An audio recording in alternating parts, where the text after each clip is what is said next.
Welcome to the Longest Turn Board Gaming Podcast. This is episode 17, Moonrakers. My name is Tyler. Hello, this is Kevin. This is Tyson. This is Mark. In this episode, we're going to talk about the games that we've been playing lately, and then we're going to do a feature review on Moonrakers. Mark's back. Mark's back! Hey, Mark! Mark's back. Hey. Welcome back, Mark. It's good to be back. Good to have you. Always a pleasure. We're excited to get your theme takes on our feature review today, and you can be the theme boss of everything else we're talking about today. I'm excited to weigh in. Yeah, should be good. It'll be a great discussion, as always. It will. And it's exciting because Moonrakers is about to come out with a new Kickstarter for their expansions. Yeah, I'm interested to see what they add. I mean, the spoiler alert, the game's fun. And I think it has some room for expansions and to be even more fun than it already is. It definitely has room for growth, so it'll be interesting. When is that Kickstarter actually launching? Do you know? I think it starts July 19th, so it should be the day after this episode launches. Should we jump into what we've been playing lately? Yeah, let's do it. For sure. Let's do it. All right.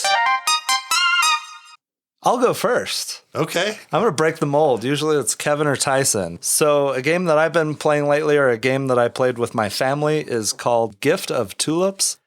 This is published by Weird Giraffe Games. I think it was originally a Kickstarter. It's a beautiful little card game that takes place in Amsterdam during the Tulip Festival. Whoever scores the most points over the course of the game wins, and you score points by gifting tulips to other players.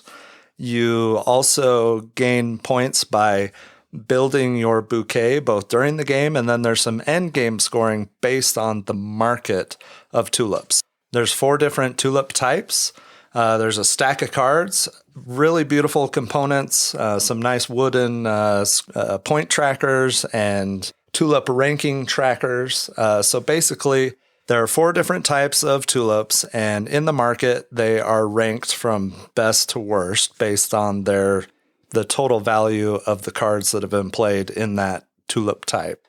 So over the course of the game, you'll be adjusting and manipulating the rankings of the tulips. So on your turn, you draw a card, and you have 3 actions available to you. You can gift a tulip to someone. And if you do that, you'll get the face value in points. Plus, if it's a higher ranked tulip, then you'll get bonus victory points as well. Or the second option is you can add it to your own bouquet of tulips.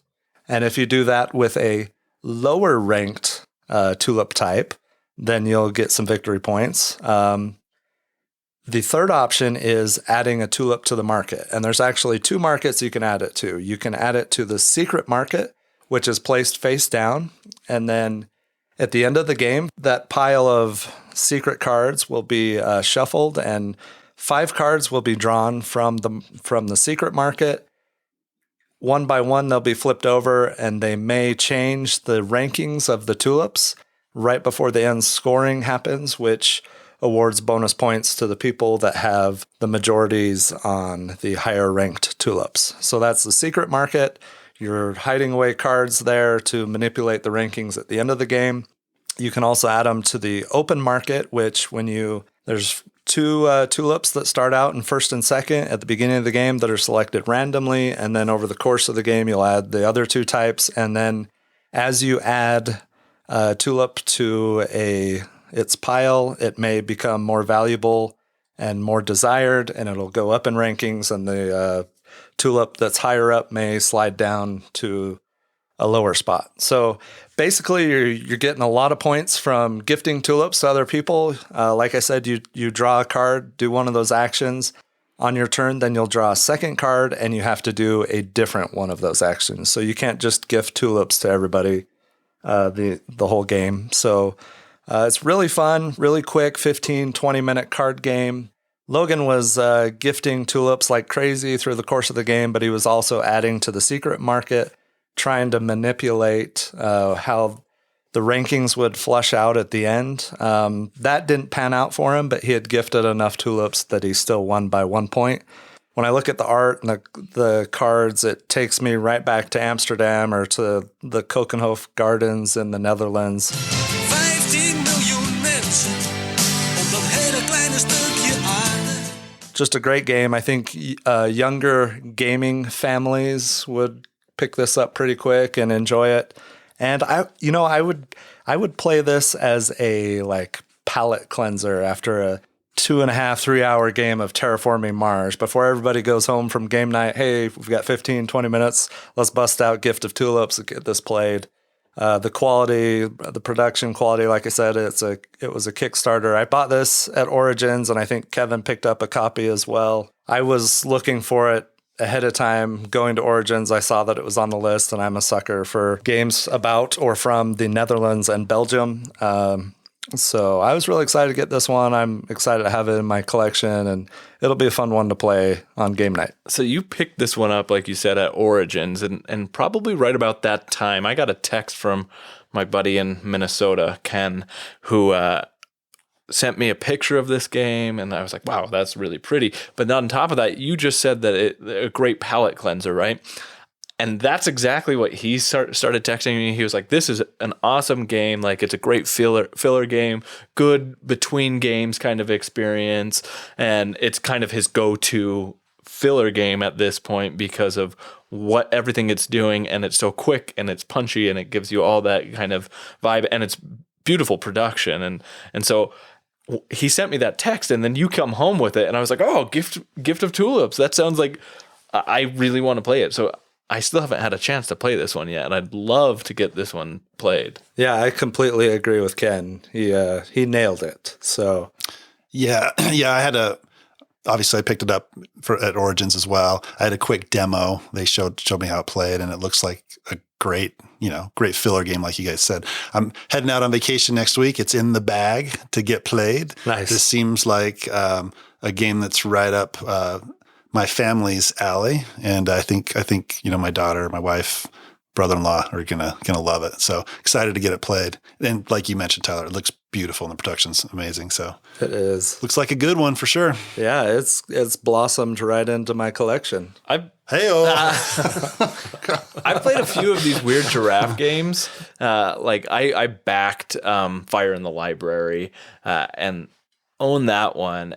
And they always do a really good job. They have these like small box, but like fun, like fillery, thinky kind of experiences. So I have high hopes for this one based off of your recommendation, Ken's recommendations, and Weird Giraffe's track history. Yeah, I haven't played any of the other games, but I know Kevin picked up a few of them at Origin, so I'm excited to get some of those other ones played too.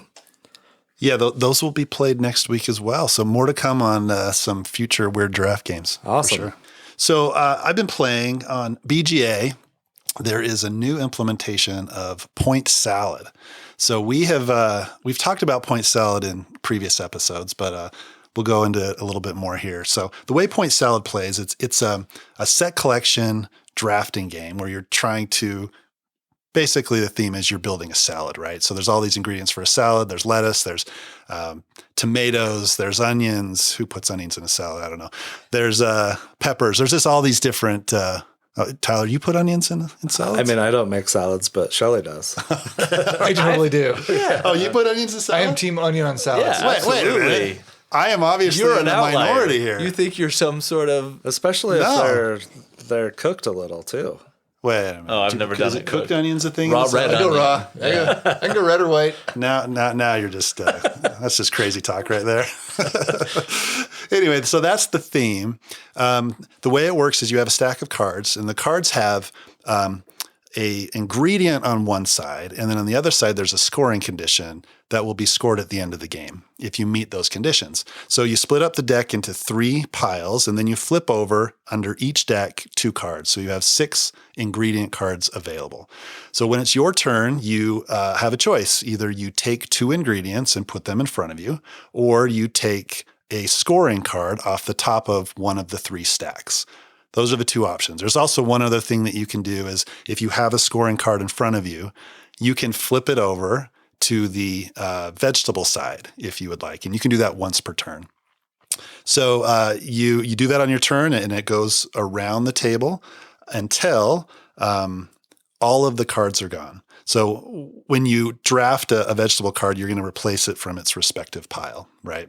So you go around the table, and when all the cards are gone, then you score. So the way you score is the scoring cards will have conditions like if you have 2 peppers, for example, you get 5 victory points. If you have a tomato, you get 4 victory points. But if you have an onion, you get -2 victory points. So you're trying to match the cards you have in front of you and that you're drafting and the victory point cards that you get. And you're also looking around the table to see what everybody else is collecting.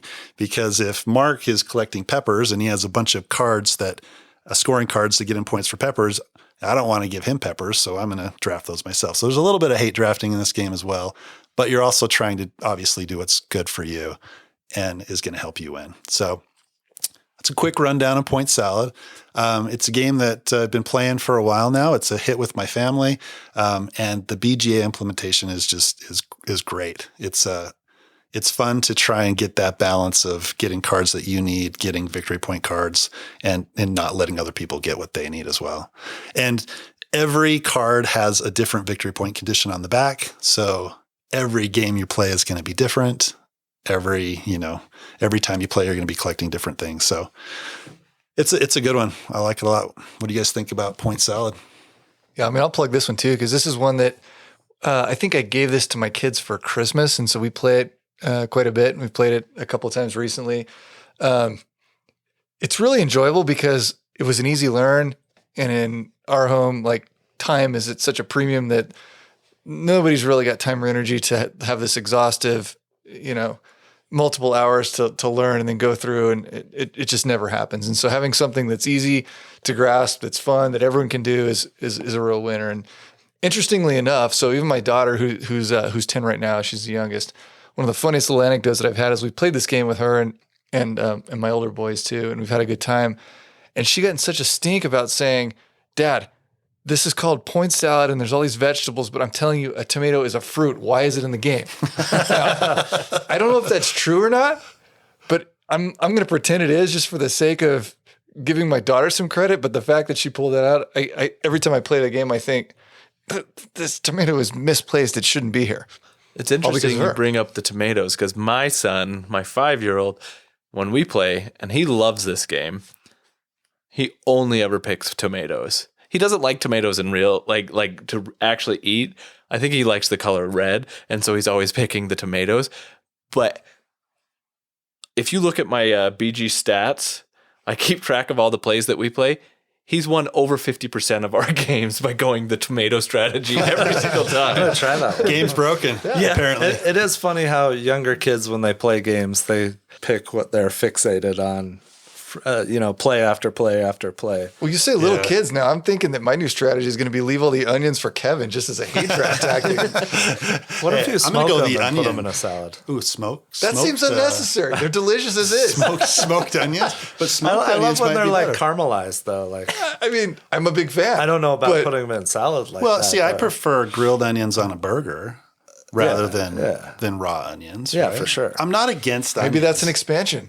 So back to Point Salad. the grilled onion expansion. The grilled onion expansion. Yeah, that's awesome. Back to Point Salad. I think on BGA this is still in alpha, I believe. Yeah. Yeah, I think so. And if it still is, and you want to play Point Salad on BGA, then join our Longest Turn Board Game Arena group, and I'll send you an invite, and we'll play some Point Salad, and then you'll have access to the game on alpha. Well, and you guys know I'm a big fan of the digital too. So to break up the monotony of the workday, it's a nice one to log on and make a couple of plays, and you can get through pretty quickly, which is always Yeah, and you don't have to cool. put a whole lot of thought into it, right? Yeah, you're just, hey, it lends itself very well. I got the tomato strategy. I'm just going to go after that, or whatever that may be. Well, and that's the good thing about Me too. about the game. So, like, you bring up the tomato strategy. It's pretty easy to follow. You see a positive number next to a vegetable item that is in front of you on one of your plates. That's what you're going for. So it's like really simple to grasp and easy.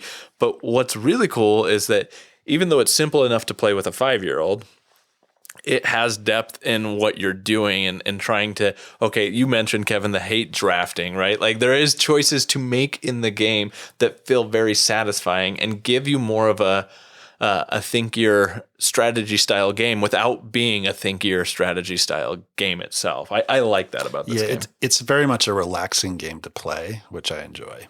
I Well, like, and the I like those intensity- types of games. The intensity gets ratcheted up at the last round when you can tell that things are going, because there's been multiple plays where we've had where there's been a clear front runner and all of a sudden you can see that the combination that's left is going to be absolutely brutal. And at the last round, things will get changed. So it can get exciting pretty quick. It's almost got the Azul feel to it. That last part of the game where, oh, I could stick somebody with these types of vegetables that they don't really like. Yeah, it's going to get them some negative points, right? And that can be fun. Yeah. It's a good game. So that's point salad. So my wife got me and my kids got me for Father's Day a gift a while back that we recently got played, Whistle Stop.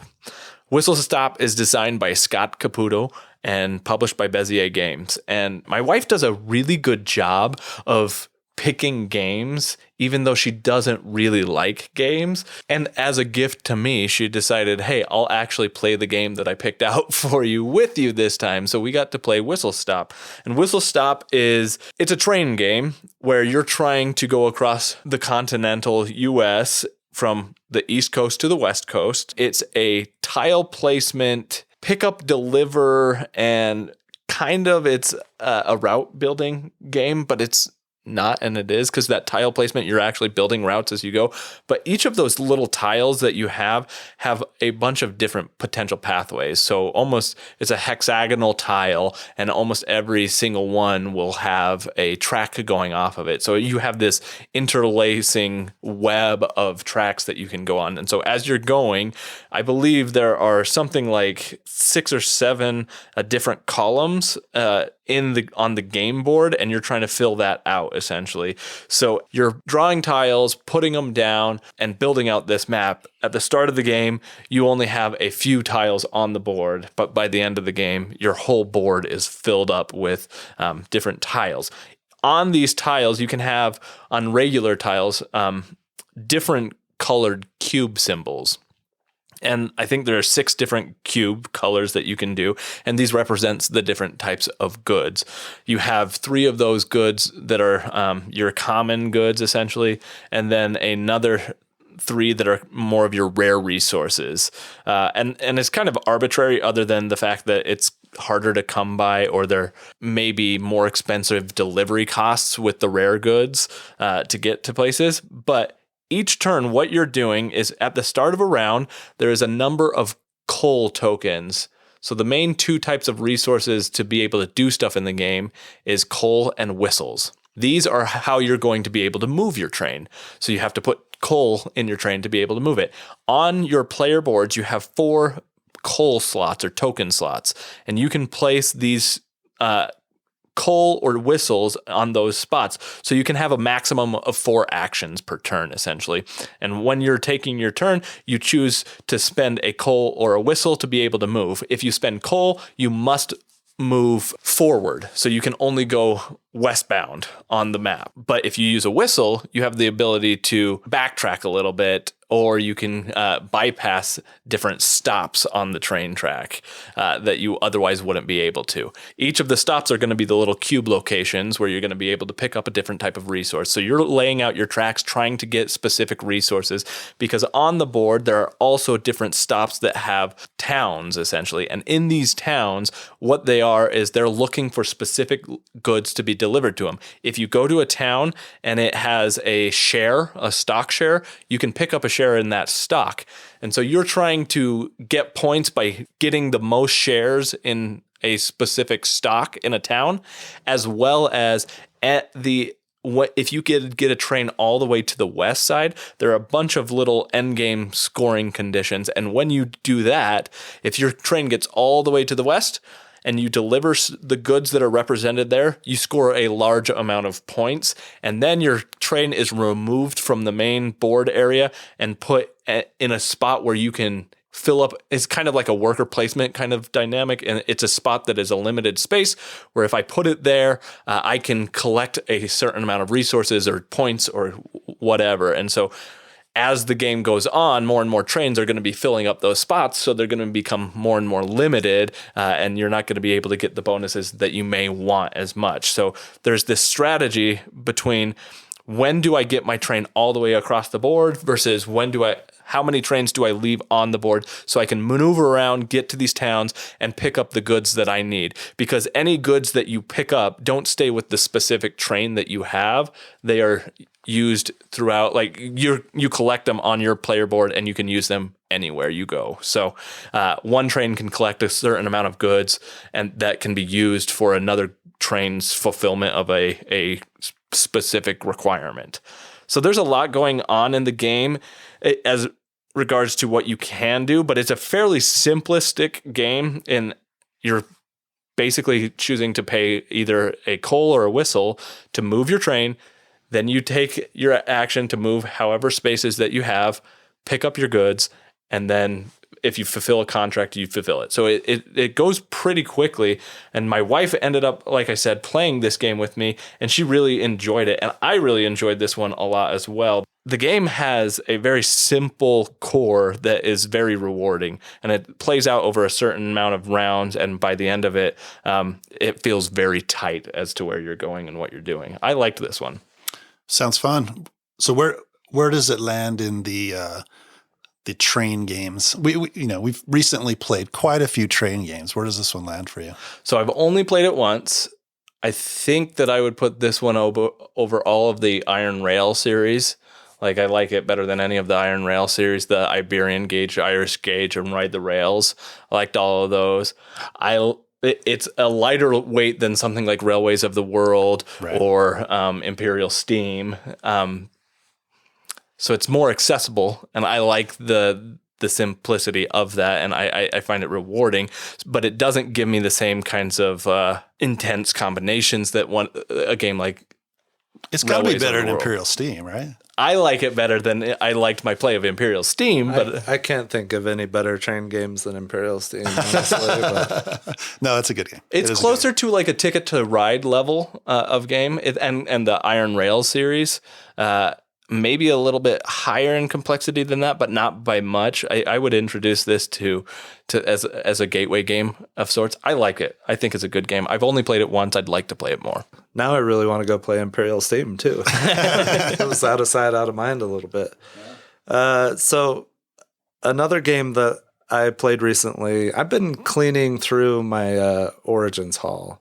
I think the 6th one just came out, but I got the map pack 4, 5, and 6 of Cartographers from Thunderworks Games. So the other night, Logan and I, my son, sat down and we played these back-to-back 4, 5, and 6. And it was just awesome. It was relaxing. It was a lot of fun. Have you guys played Cartographers? Yeah, I've played it one time. So and it was fun. I liked it a lot. Yeah, so If you don't know, Cartographers is a flip and write game. You have a map sheet and you are a cartographer and you're trying to create the most efficient map. Over the course of 4 seasons, cards are flipped over and one by one you add them to your map, and they'll have different shapes on them, different terrains. Some of them will give you a coin if you take the smaller shape. And so you're adding things like woods and water and farmland to your map, and you're coloring in boxes and writing in boxes, and it's similar to Railroad Ink. If you're familiar with that, I would say it's got a little bit more going on with it. You're using like a pencil though? Yeah. Wait a minute. And you like this game? I liked it. I do like it. I actually do like it with colored pencils. And I'm not an artist, but just adding a little color to it makes it really cool. I think if you look, fantastic. I think Tyler on social media and on BGG, there's a lot of photos of people's maps, and some of them are incredible. They're just beautiful. That's part of the reason I don't think I want to play it, is because I feel like I can't make my game look as well as everybody else. No, I just think it's very impressive what some people have been able to do with theirs. Tyler's team pencil now. I'm getting there. I don't know. We'll see. I don't know. If this was on BGA, that would be the de facto go-to. Well, there you go. I'm sure it's on its way. Hopefully, anyway. Yeah, until he has some sort of incident with lead in his skin experience. At least mine was like reactional. It wasn't a choice. like Kevin's was. Oh my gosh. We already talked about my high school brain. It's not fully developed yet, all right? Poor choices were made. So anyway, Cartographers, in the base game over the course of 4 seasons, you are playing shapes on your map. You're drawing them. You're collecting points. There are 4 different scoring cards that are selected at random at the beginning of the game. 2 of them will be scored at the end of each season. Then it rotates to the next 2 until each one of them has been scored twice. We hadn't played it for a while, and so I was excited to get these maps played. One thing that does come out within the deck is some monster cards. And so when a monster card comes out, you actually pass your map sheet to the player next to you. They get to put that monster shape into the most unfortunate spot for you, and then you pass them back. So you're just temporarily losing your map sheet, and then you get it back. And now you have to fill in around the monsters, or you can take a lot of negative points that way. Anyway, it's a really fun game. I just want to highlight a few things about the different maps that I played. So number 4 was the Frozen Expanse. This one was kind of cool. There were spaces on the map that were scouted out, and you could get bonus points by putting the correct terrain type on those ones. On one side of the sheet, there was a big frozen lake in the middle. On the other side, it was kind of off to the side. But if you built all the way around it, you would get a number of coins added to your coin track. And coins score at the end of each season. So if you can complete the lake or surrounding the lake early on, then you're going to be getting those bonus points each round, which is awesome. It also added some new monsters with special abilities. Logan beat me 107-106. A little bitter about that. Lost by a point. That was map pack number 4. Map pack number 5 was Kethra's Steppe. In this one, this was really cool. You're trying to light beacons. The beacons are in a city! The beacons are lit! Gun knuckles for 8! And Rohan will answer. So anyway, that's totally what I thought of when I saw this. So basically, you surround the beacon to light it up, and you'll score 12 points for each beacon that you have lit up. However, any spaces that you don't have filled in the area around the beacon counts as -2 points. So you could actually score negative points if you light the beacon too soon. So the beacons get scored at the end of each season as well. So there are a ton of points there. I don't know what it was about this play, but Logan, we had tons of monsters coming out. I ended up with like -32 points from monsters, and Logan had -21. So we finished tied 43-43. He won the tiebreaker because it's whoever took the least amount of monster damage over the course of the game is the winner. Oh, wow. So, we were scored over 100 and then 43-43. The third one, or the third one that we played, map level 6, is Hornhelm Wasteland Market. And this was probably my favorite. Instead of having a double-sided map, one side of the sheet that you write on is the map, and then the other side is a market, which has a 3x3 grid of different items that you can buy. And at the beginning of summer, fall, and winter, the 2nd, 3rd, and 4th season, you flip over a market card and it tells you which row or column you can buy an item from. So it had boots, and there was a boat, there was all kinds of different things. I don't know, I can't remember what they were, but basically you buy these items, and then as you meet a requirement for that item over the course of the rest of the game, then you'll get journal points, and you'll go up on this journal track and can score a ton of points from that. Yeah, that one I think was my favorite. It was the most different from the base game, I feel like. But I had fun playing all 3 of them. We played them back to back to back, and it was just really relaxing. And even though there's some take that, the monster attacks, it was just a lot of fun. And I was really excited to get those to the table again. I ended up winning the third one, 106-93, so I was pretty happy about that. Logan's beaten me more and more. It seems to be it so happened lately. to be your favorite as well. Yeah. Well, And no, I think it, like I said, it introduced the most unique differences to the game. But Yeah. Cartographers is awesome. I think you can play these map packs with Cartographer Heroes, which I don't have that game, but I want to go get the first 3 map packs and get those played too. But Cool. Yeah, a few things about Cartographers. So I picked up a Cartographer's puzzle. Oh, you did? At Origins. Yeah. I didn't know this. I did. My wife is a huge puzzle fan. So I'm like, I think she would enjoy this one. She started putting it together last week. And I said, how's it going? She's like, I don't know. This is really hard. So it's like, for some reason, it's a very difficult puzzle, but it's beautiful. It's got the art of, the box art and everything. It just looks awesome. So Cartographer puzzles, number 1. The second thing is I remember the monster take that element when we played before didn't go over great with my family. Yeah, it didn't go over great initially with my family either. But the more you play, the better that got. Yeah, I think you just kind of accept, hey, this is going to happen, right? And I'm going to try and mitigate this as much as I can. And I don't know, there was no animosity at all, and we were trying to put it in the worst possible spot. Well, that's what you got. Yeah, that's what you do. That's the game, right? Right. Yeah. But I remember really liking it, and I love games where you have an end goal and you're building towards that goal the whole game, and then if it pans out in the end, you get a ton of points. I mean, those types of games are fun.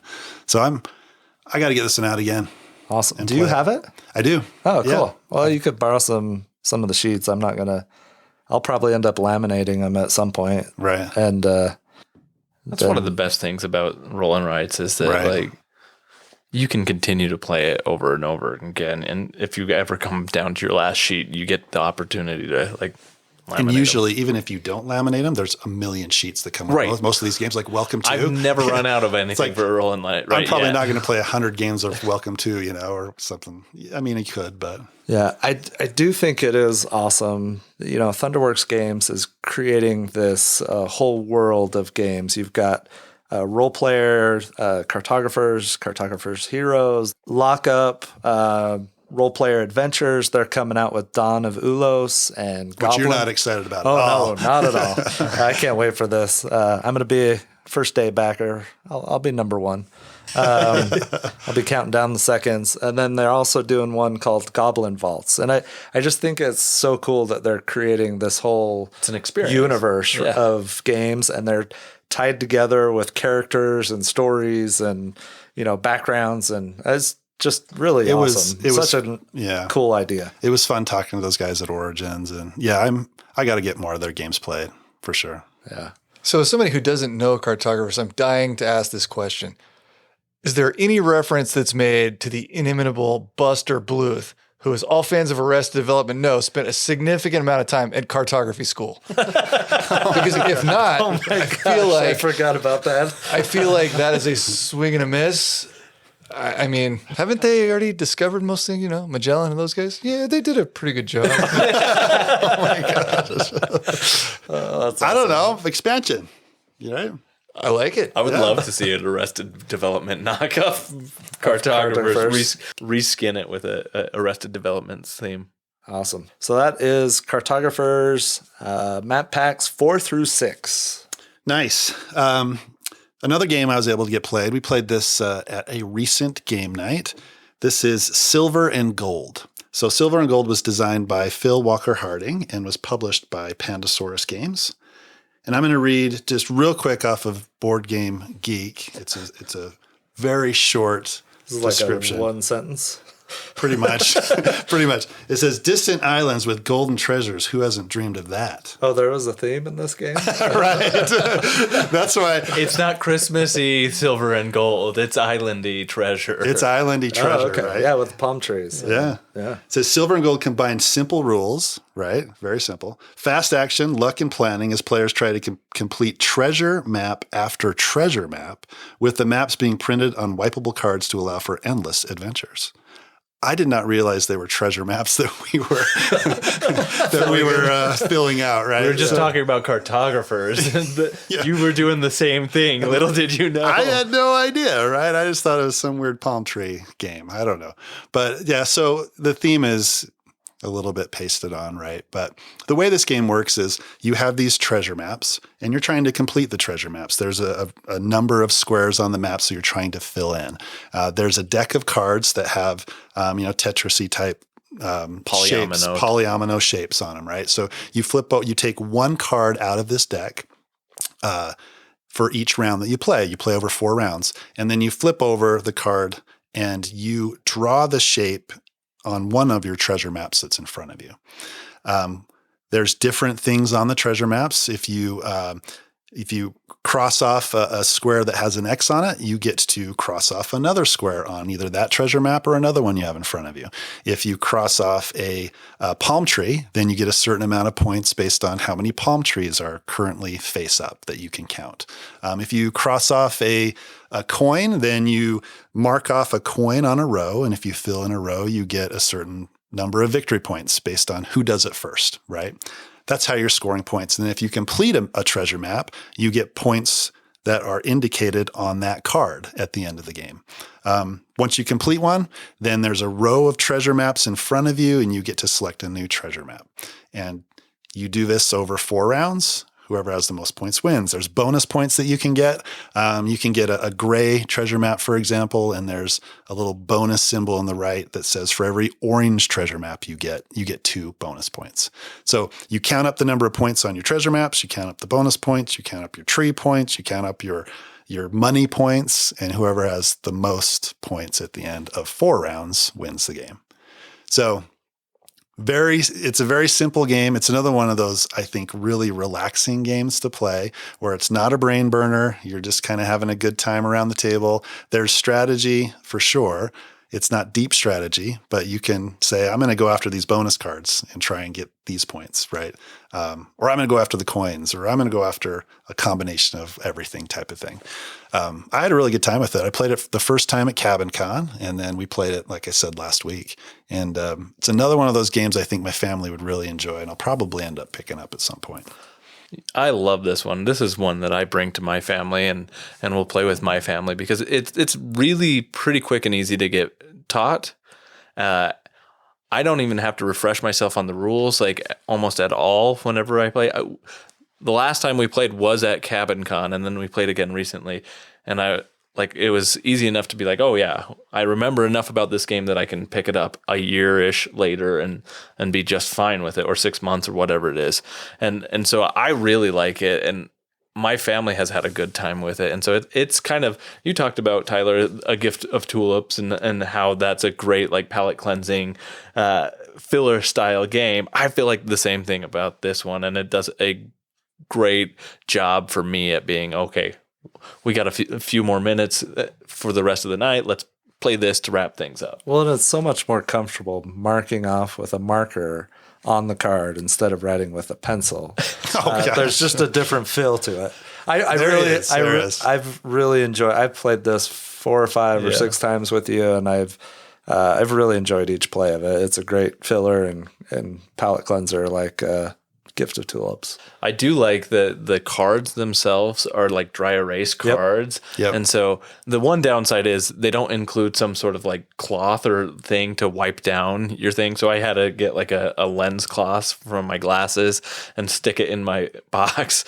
And so you have to wipe all the cards down in between plays, but it doesn't take long at all. No, that's similar to Railroad Ink type of thing. There's other games that do that. It's a little bit of a minor inconvenience, but the cards themselves are really cool, and marking them off, like you said, Tyler, with the markers is kind of a satisfying experience for whatever reason. It is a little bit, right? Yeah, but the question I have for both Kevin and Tyler is, if you get this, how do you sleeve it? Oh my gosh. There. We'll find a way. With a border, cut out the face. Yeah. We'll so protect the back and the sides of the card are protected. We'll protect as much of the card as we can. That's right. We'll find a way. Team sleeve. Well, continuing on the two-style name of a game, silver and gold. I've got a blank and blank game that I just have been playing lately. I've got Tigris and Euphrates. Blank and blank. I thought it was going to be. That's the perfect segue, and you know it. Okay. That was good. That was good. that Well, was, well done. Well done. -2 on the segue there. I'm just kidding. I've listened to your segues, Tyler. I mean, often I don't even try. So This is Tigris and Euphrates. I mentioned this back in episode 12 on my list of games in the top 100 on the BGG list that I would like to get played that I hadn't yet. And I finally got around to playing Reiner Knizia's masterpiece game.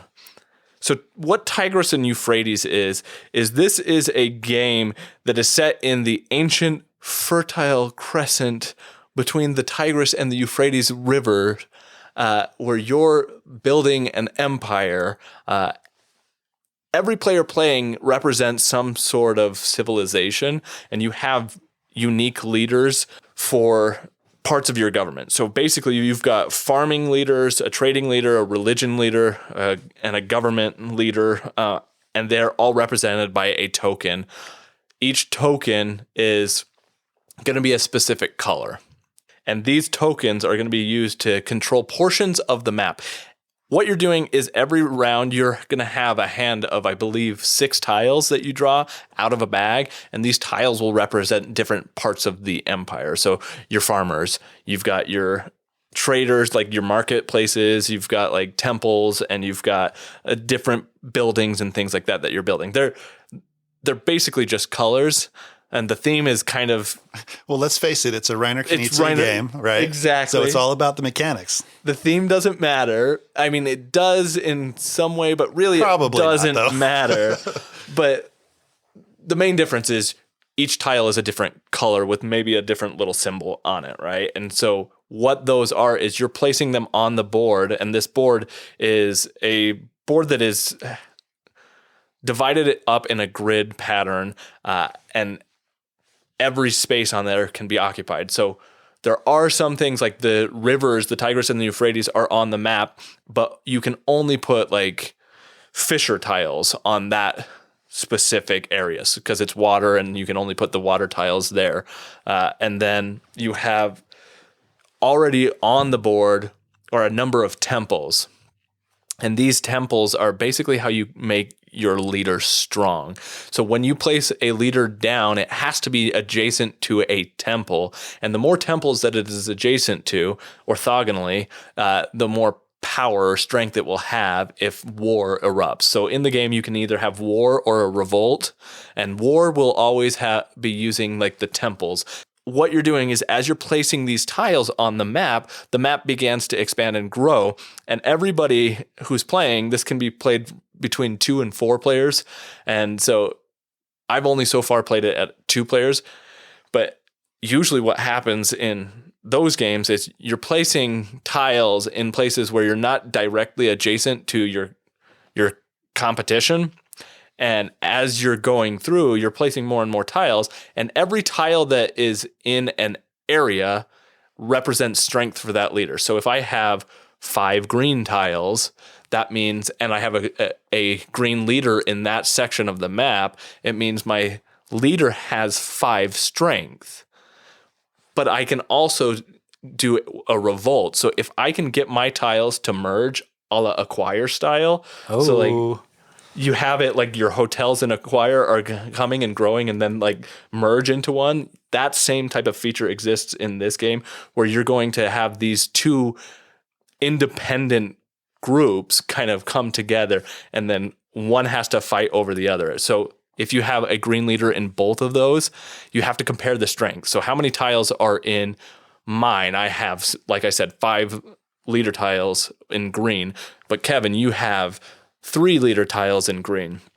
Then it comes to me as the one who had put the tile on the map to merge the sections. I have to go and from my hand of tiles, I can add more green tiles to the conflict. And by doing so, that increases the strength that I have to ensure the battle. But since I started it, I have to before I see what you put down, Kevin, I have to choose what tiles I'm putting down. So if I think I can beat you at 5 and I put nothing because you only have 3, and I'm like, I'm pretty sure you don't have any green leader tiles in your hand, I can get away with it. I don't have to put anything down. But then if you come back and you put down 3 leader tiles in green, nothing I can do. You've overthrown that upset, and then my leader is removed from the board and I have to start over. So there's this tug of war back and forth kind of action going on as you're balancing the 4 different or 5 different leaders that you have. Now the kicker is every time you're doing this, you're getting points by the acquiring territories and getting territory control essentially in each separate leader type. So green, red, blue, yellow, etc. And at the end of the game, the amount of points you have at the end of the game are based on your lowest scoring category. So if I have only 1 black tile in my treasure token, essentially, that means that even if I have like 20 in all the other categories, that 1 is going to only be able to score me. So you're trying to have this equal civilization where all of your parts of your government are kind of balanced and working together. So you're trying to figure out where can I take over certain areas of the map, where can't I, and where am I weakest at? And so again, it's got this really interesting tug of war experience to it. I really have been enjoying playing this one a lot. And I think, Tyler, like I said, there's that acquire mechanic in it that I find very fascinating. And you know that I like acquire. I'm nowhere near as good as you. So I would love to play this one with you, Tyler, and see how you feel. I would love to play it. When did this one come out? Curious. It is a reprint, I think. There's multiple versions of this. It originally was released in 1997. And then I think there's like a 2008 version of it. Yeah, it's about due for a Ultimate Edition, I think. Yeah, I definitely want to play this one. It's interesting.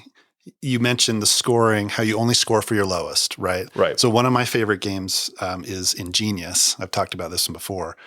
Same scoring mechanism in that. And that's the first time I had seen that, where you're trying to move everything up and you're scoring the lowest cube that you've moved up on a track. So it's interesting to see the same design decision between these 2 games. I like Reiner Knizia's games. Ra is one of my favorites, and I'd like to check this one out. I have Babylonia in the bag, ready to go on vacation. We're going to be playing that one next week. That's a Reiner Knizia that I think is in the same line of games as this one. Like a tile laying trilogy, I think, that he did. This was one of them, Babylonia, and I can't remember the third, but there was Yellow and Is it Yellow and Yangtze? Yangtze, I think yes, it is. And I played Yellow and Yangtze. I should have known that one first, but yes. Yeah. So I'm very interested as well. I know you're excited to play with Tyler, but you should loop me into that game too. I will play. I really want to, because like I said, I've only played this. Play Acquire. I would love to play that too. Go for it, guys. No, come on. No, we talked about this last episode. I'm not that good. It's the whole race. It's the whole race for the galaxy. But it's still a fun game to play, even with Tyler, and he's going to win. Sure. It's still a fun game to play. It can be punishing, but this game I think has Tigris and Euphrates also can be fairly punishing if you have somebody who does know how to play and you don't know how to play as well, because of that kind of push and pull mechanic and the acquiring things, and you know how to upset things a little bit better. But I would love to see this at a higher player count, because like I said, I've only played it at 2 players, and I can imagine that you have a full 4-player count. The size of the board doesn't change. And so you've got a lot more of these wars and revolts going on. I would imagine that it's a more crowded space. I'd be interested to play that. Cool. Yeah, it sounds fun. So I actually had one more game I wanted to talk about really quick. We had an extra hour or so this weekend on Sunday. And so we busted out a classic, a cult classic, and we had a blast with it. This is Killer Bunnies and the Quest for the Magic Carrot. Oh my gosh. So have you guys had a chance to play this game? Played it one time. That's all it took. I mean, Not playing with a fun group, or whoever taught it did a terrible job? It was more or? not playing with a fun game. All right. So, well, I think this game's awesome. It's hilarious. We played this all the way going back to like 2006. I have all the boosters. We have a separate copy that just has the base game in it. We played 2 games in an hour and 10 minutes, and it was awesome. And it was so much fun to relive some of those fun moments. In this game, you're trying to play bunnies that give you abilities. You put them out in front of you in what's called the bunny circle. It's very Tableau-like. And actually, I think this laid the groundwork for a lot of Tableau games that came later. I'm going to say no. So anyway. This game is not revolutionary in any way. This game is ridiculous. It's random. It's outlandish. It's funny. There's tons of pop culture references. You're putting bunnies out in front of you, and you're trying to slaughter everybody else's bunnies through, scissors or dropping a nuke on them or passing the Ebola virus around, whatever it takes. You can starve other people's bunnies. You're trying to murder them. Tyson, this has tons of take that. You would love it, and you got to try it. Just because things have take that does not automatically Every make time me we like talk it. about a game, the thing that you always mention is the take that aspect Oh, come of the on. game. Murder and bunnies. That's right up your alley. Yeah. Murder and bunnies. So anyway, you're collecting carrots over the course of the game. You're trying to collect the most carrots that you can. At the end of the game, one of the carrots is the magic carrot, and whoever has that carrot wins. However, if you don't protect your bunnies, and you finish at the end of the game, you don't have any bunnies in your bunny circle, you forfeit all of your carrots to the person who has the most Kabbalah Dala, and you're out of luck. In fact, in one of the games, the game was coming down to the end. I abducted Logan's last bunny with an alien, and then Shelly on her turn bought the last carrot. Game ended. I got Logan's carrots. I ended up winning with one of his carrots. It was awesome. So this game's awesome. I mean, a lot of fun. It is what it is. It's a cult classic. You got to go in with a sense of humor, and you'll have a good time. We played 2 games in an hour and 10 minutes. So I don't know. Okay, so That's not a selling point to me. It's not for me either. But so have you played? Well, I have say you played, that because people complain that it takes too long. Well, I've heard that in this group. You get all the Like when I played it, they put in a bunch of expansions. I think we were there for about 3 days playing that game. Yeah, so that it like overstayed its welcome by a ton of time. And then how do you win there? You can have 1 carrot and win, right? Yeah, which is you know what? Every game that we play is about probabilities, and every game that we play has chance in it. It's true. This is true. In this game, yes, there's a ton of randomness in it. There's lots of dice rolling.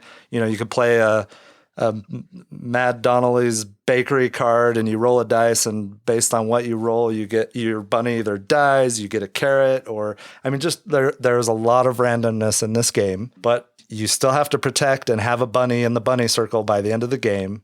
I do like that you're playing your cards 2 rounds in advance. So you put 2 cards face down to start the game.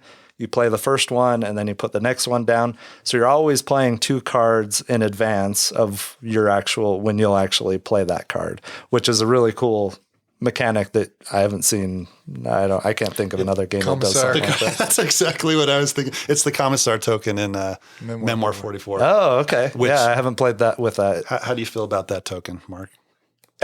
It's a cool wrinkle, but it's a little unfair.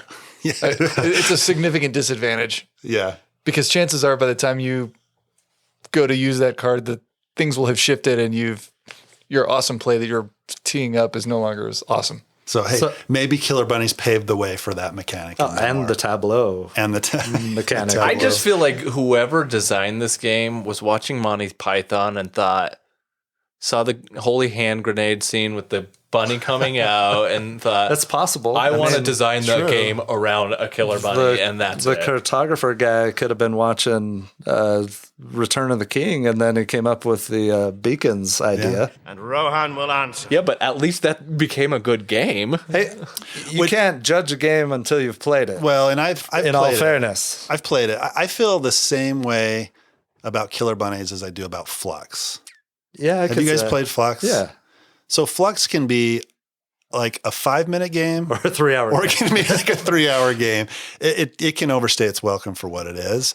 But I understand the appeal of the theme. I will play Flux. Probably the only Flux I would want to play at this point is Monty Python Flux, just because it's hilarious. And when you play, you're quoting the movie. Everybody's quoting the movie. And even some of the cards say you need to sing a song from the movie and that kind of thing, which just always turns out to be a fun experience. So Robin ran away. When I played Killer Bunnies, I was like all about strategy games. I'm like, if there's any luck in a game, I don't like it. That was like the phase that I was in. So it's probably a product of the phase in gaming that I was in. I think if I played it now, I probably would enjoy it more because I appreciate randomness in games more. I appreciate luck in games more because it provides for those exciting experiences. And I could see, okay, if I have one carrot and that carrot gets flipped over and I win, that's pretty cool. That's a cool experience. So I give it a hard time, but I think if I played it now, it'd probably be a different experience than playing it before. And so there are a number of booster decks that add new mechanics, and there's a huge variety of cards that can get added to this game. It does extend the length of the game as you add in more booster decks, but it also creates different experiences. But would you like the game? Like, would you introduce the game to somebody for the first time by putting a bunch of stuff in it? No, and that's why we keep two separate decks. So we have one deck that has any number of booster packs mixed in it at any one time, and then the other one is just completely just the base game. Because that would be my fear is that the only thing I can think of, like, it reminds me of Munchkin. I've looked at Killer Bunnies and I've seen it played, and it reminds me of Munchkin. And I really liked Munchkin at the very early part of my gaming experience, and I played it a lot, enjoyed it. Kind of like you found Flux, good games, right? Yeah. Kind of like Flux because it like was playing on it was a parody on a bunch of different themes and a bunch of different things, which was fun, right? And I liked that for a time, but then quickly became aware of a lot of the warts on Munchkin. Yeah. And that's how I perceived Killer Bunnies every time that I've seen it. If it doesn't take like an inordinate amount of time to play and doesn't feel like it's dragging out. We talked about Silver and Gold and the Gift of Tulips, right? Those are filler games. That's what I feel like Killer Bunny should be, is in that category. But it sounds to me like there is the chance that it doesn't do that and it overstays its welcome, and that's what concerns me. I mean, it's like any game, like Carcassonne. You add in any number of expansions, you're extending the length of that game a ton. And right. It's the same thing with Killer Bunnies. So, question. So, part of your love for the game and experience with it is nostalgia, right? Yeah. Because you played it before, you have those positive experiences Yep. before. If you hadn't played it before and you played it now, do you think So you would enjoy I was the game? thinking about this. Having your knowledge of games now and what it is. While Tyson was talking a second ago, I was thinking about this. I think when we got this out, like, I was probably 60% excited to play, and 40% of it was just excited for the nostalgia of it. Right. It's not a perfect game. It is what it is. If you go into it, it's a lighthearted. I mean, you're killing. I mean, one of the cards is one of your bunnies is smothered in barbecue sauce, bound to a stick, and slowly cooked for a hillbilly hoedown. Like, there's all these different ways that your bunnies can die, and it's just hilarious. I'm thinking this is super popular at PETA meetings. Right? Yeah, but like the pop culture references there are hundreds of them, and I love that. It's hilarious. When I played Clank, and Clank is a much better game, the pop culture references in that, I was like, man, this is like straight from a Killer Bunnies card. And that's what it kind of reminded me of. Clank's a much better game. Killer Bunnies is fun. It is what it is. You go into it. expecting a lighthearted, I'm going to slit your bunny's throat. In the right situation, you bring it out, I'll try it.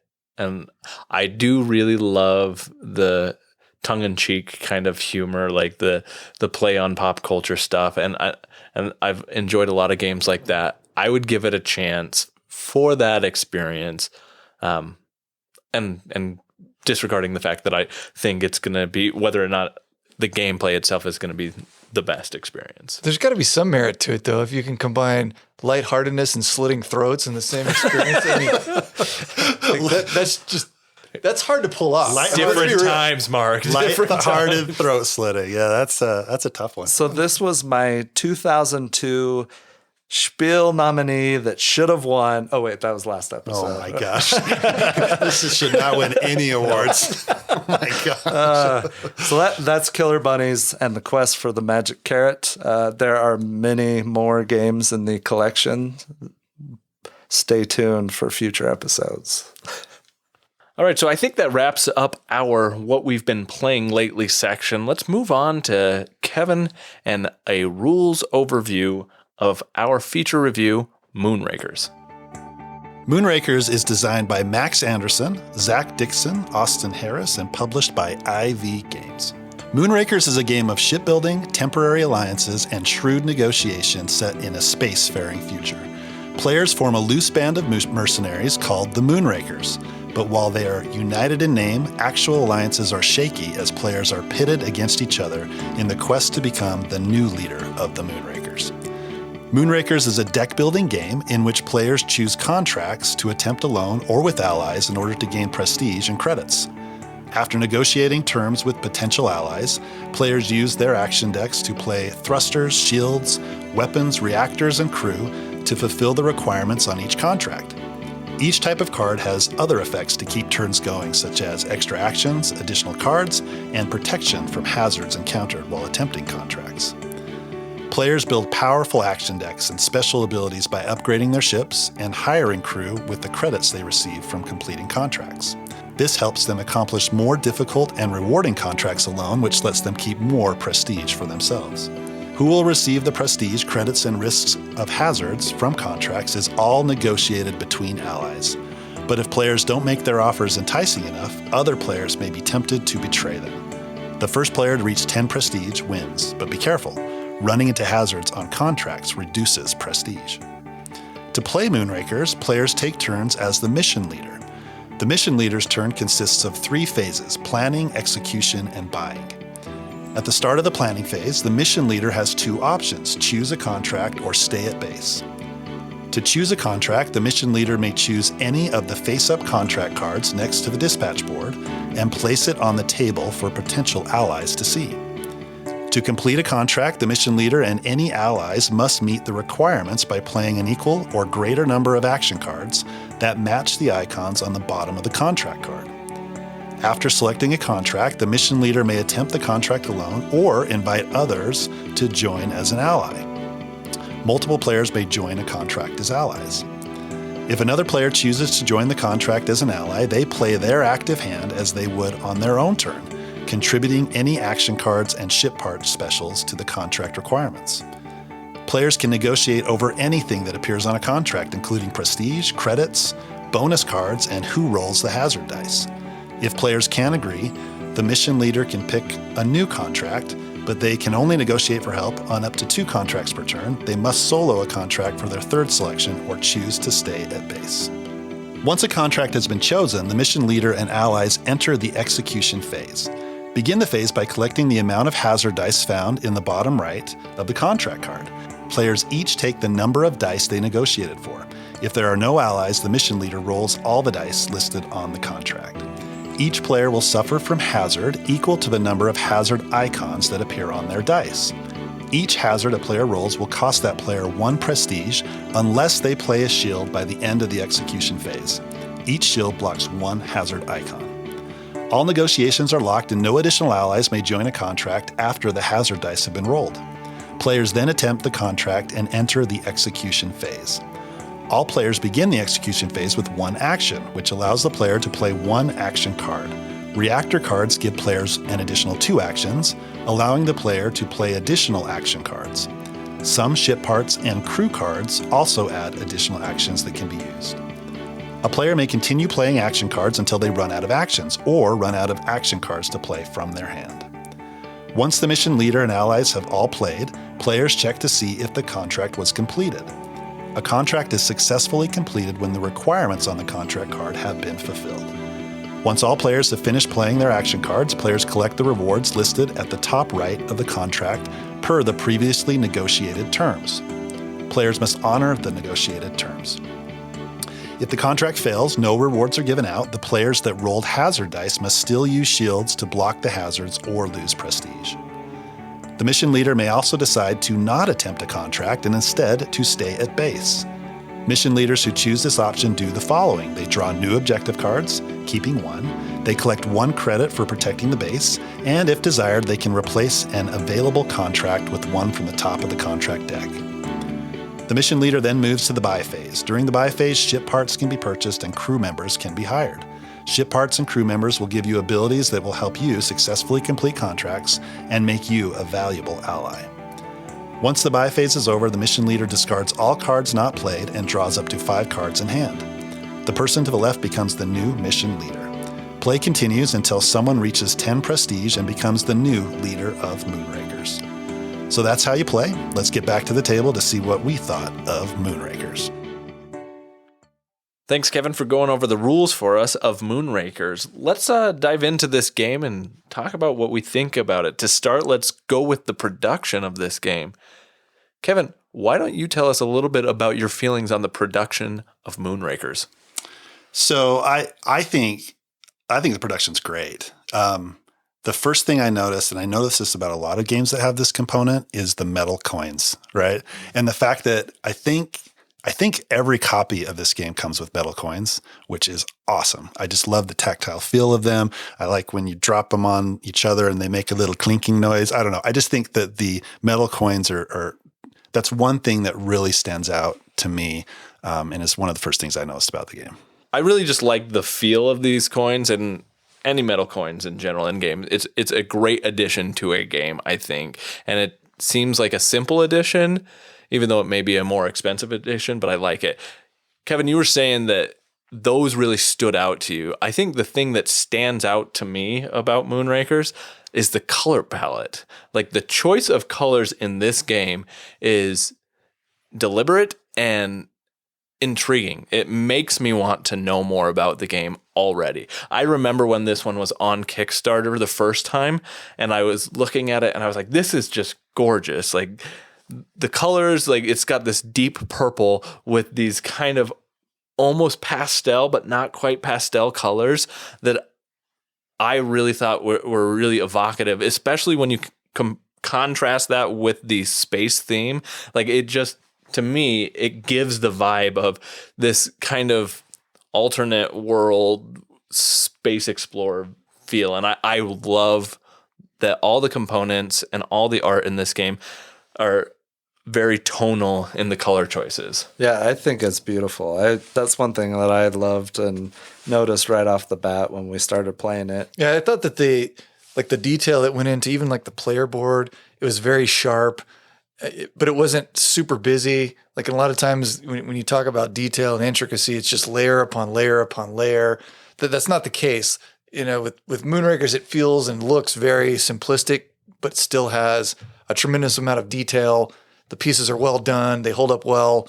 They're user friendly, right? I think it was done pretty well. And the player boards themselves, like it's got these kind of glossy areas on them that it's actually the actual ships on the boards, which I think are cool. And if you look at the player boards, are all different. Yep. They have different designs on each of the boards, which I think I appreciate games that have that touch, that take the time to do different designs for different players. And I think that was really cool. One thing that I love about the boards too is it shows you what your starting deck is. And also the other boards that are played out in the main space of the game, they have like the starting setup card layouts on them too, which is just a really nice little detail that helps you get this to the table really quick.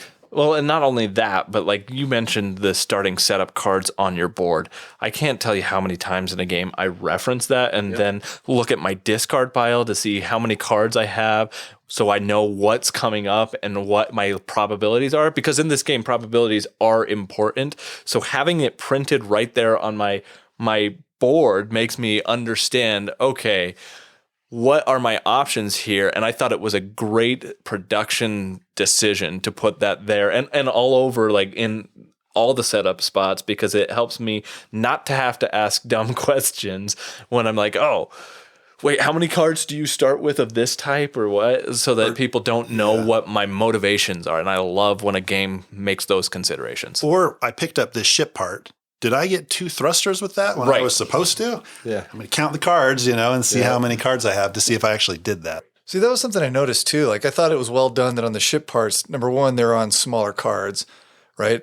And even though they're smaller physically, they show you everything that comes with the benefit at the time that you acquire that. It gives you the benefit that you can use and you can play so that, and it's done really concisely. And sometimes you look at player cards and there's a ton of, little characters and things like that. They get really busy. Didn't feel that way with these. Like even with a smaller piece, you can understand what the requirement is to get it, what the benefit is to get it, how to use it, where it goes. And when there's so many things that are going on at the same time, and especially in a 5-player game, it's hard to keep track of, okay, what capabilities do I have and where do I want to go? And so when it's easy to look at something, from across the table and say, okay, my strategy was to acquire that piece and to be able to recognize easily what it's going to take and how I can use it, that's pretty well done. I appreciated that. One thing that I love about this game is the cards, the verbiage on the cards is really well done.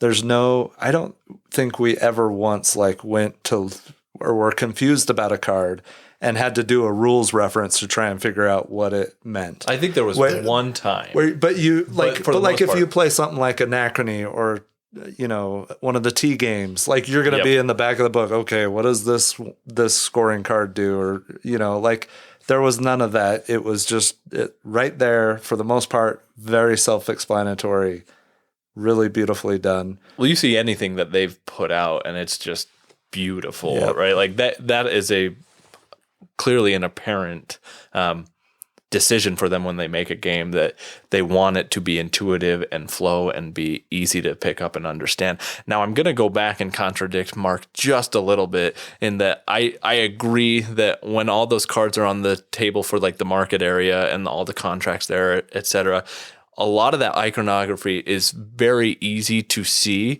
from across the table. But when you play a 5-player game and you're further away from those cards, the issue I have with some of those is the character cards and some of the ship part cards, it can be difficult to read the exact text of what's going on. And they can be lengthy in some of the text that is on those cards. But like you said, Tyler, it's pretty clear what that is once you see it. That's a common issue with a lot of games, I think. And I think I agree with you. That's the only negative I had with this game. And while I like the color palette and I think it looks beautiful, some of the cards are dark. Right. And because they're dark and because of the choice that was made with some of the colors for the letters and stuff, it's just a little bit harder to see than even other cards in games that have a similar issue. Right. So that's my only real complaint with it. I agree with that.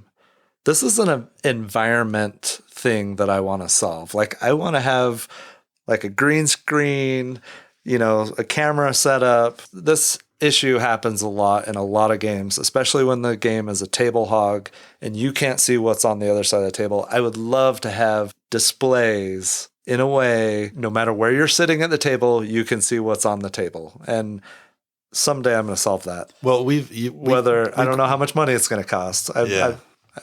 I'd like to figure that out, though. We've gone as far as taking pictures of the cards and then you have it on your phone and you have it as a reference, right? Yeah, but I want a live feed of these are the cards available. Hey, I'm going to move my iPad over here and see. Okay, cool. I think that you're right, Tyler. This is for a lot of games. For board games in general, it can be a general issue.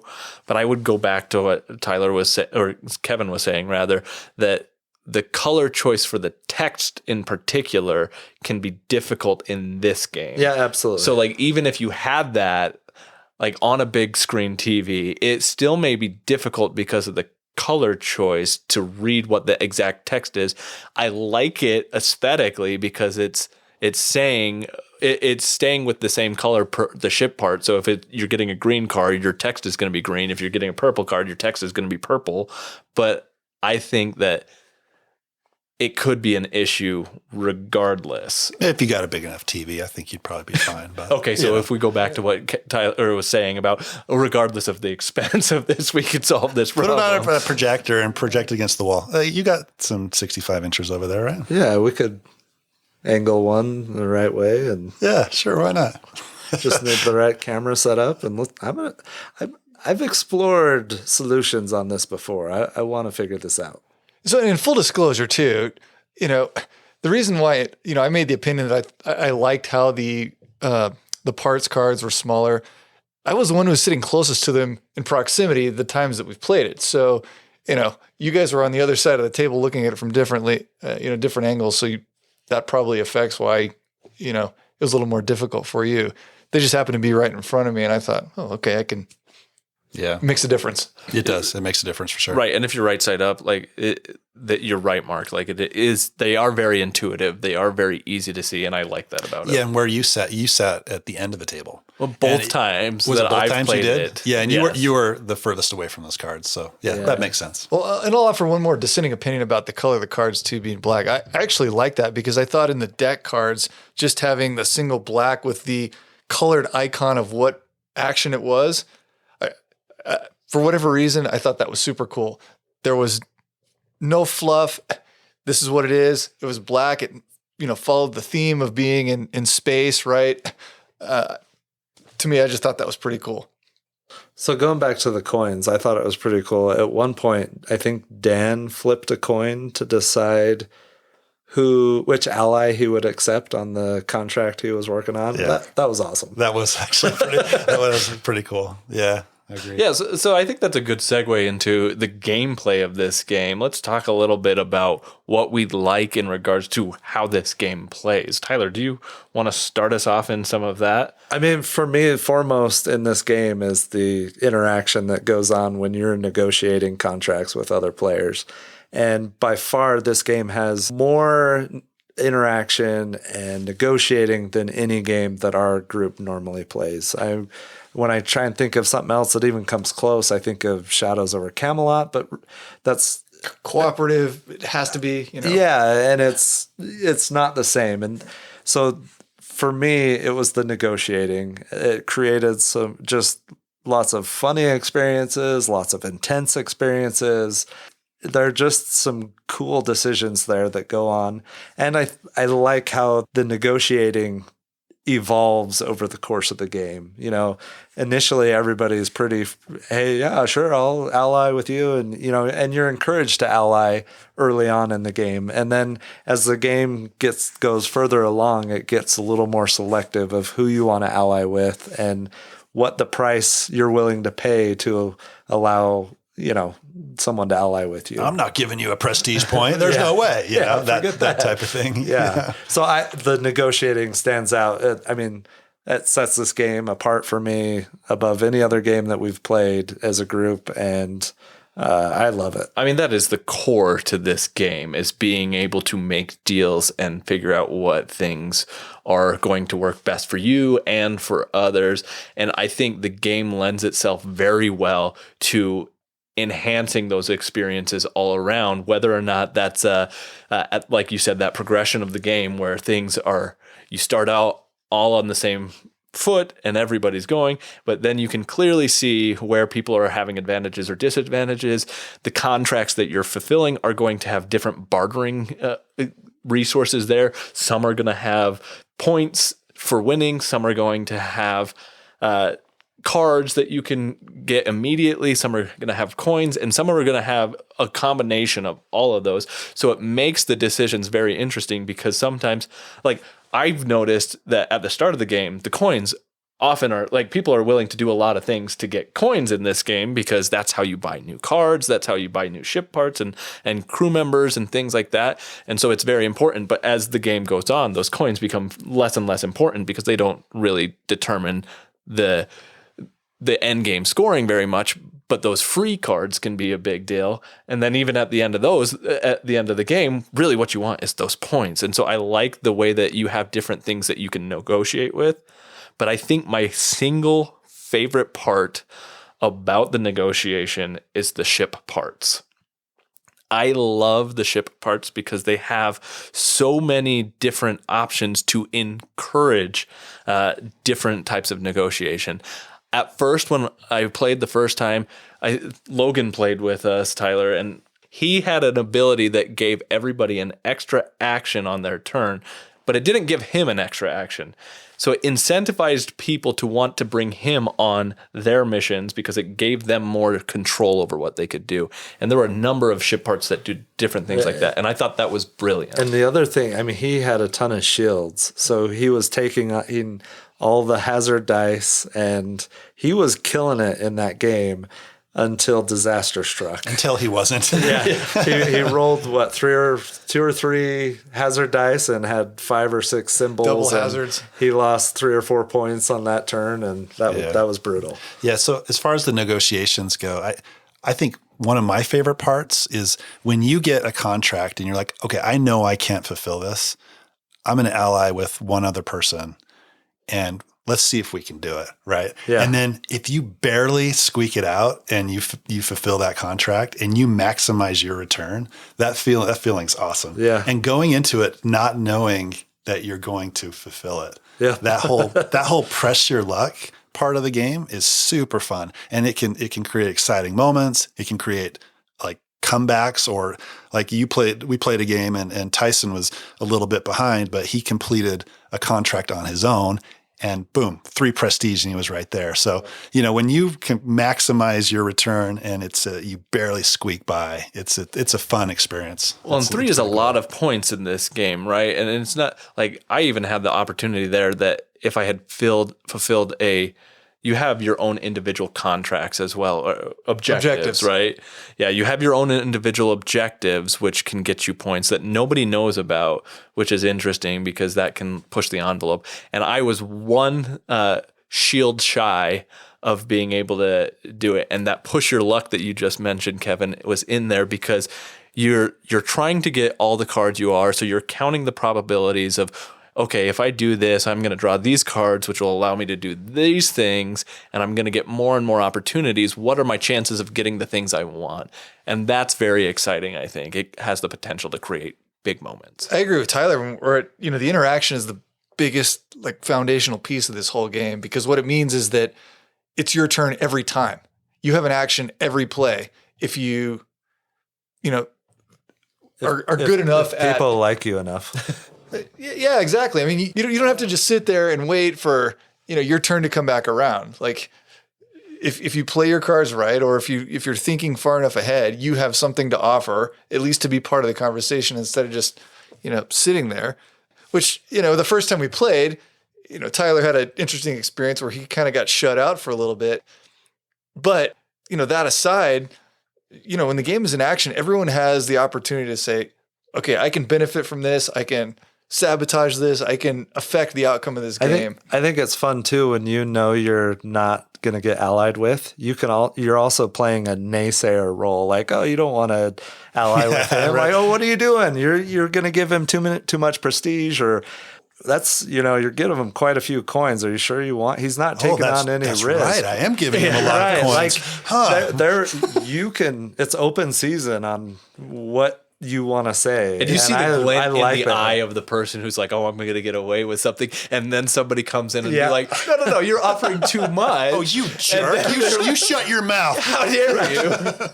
Right. I could have gotten away with it too if it hadn't been for you meddling kids. Which is a totally different experience. If you were sitting around playing Azul and you see someone about to, if I see Tyson's about to give Kevin 4 blues and I'm like, hey, Tyson, don't do that. You'll give him 4 blues. That's kind of annoying, right? I still do it, but yeah. No, but, or if somebody says, but it's Logan, like if you're bluffing, you're walking home. Yeah, it's part of it. I did say, if you're not bluffing, you're walking home. I did say that. He was bluffing, though. He was. He was bluffing. He was bluffing. I knew it.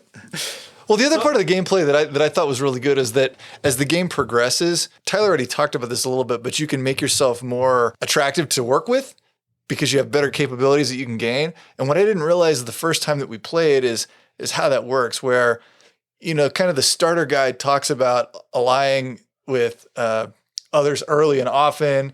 Well, in order to do that, you have to make yourself, more valuable. You have to be able to bring more to the table when you do that. And on the replays that we did, I realized that it was so much easier to collect those ship parts, collect the crew members so that you could come back and say, look, I can offer more than the player to the next to me, which means that I can get more coins, I can get more prestige, I can get more, whatever. And all of a sudden you can kind of box out some of the other guys. So it gives you a little bit more control at the negotiating table.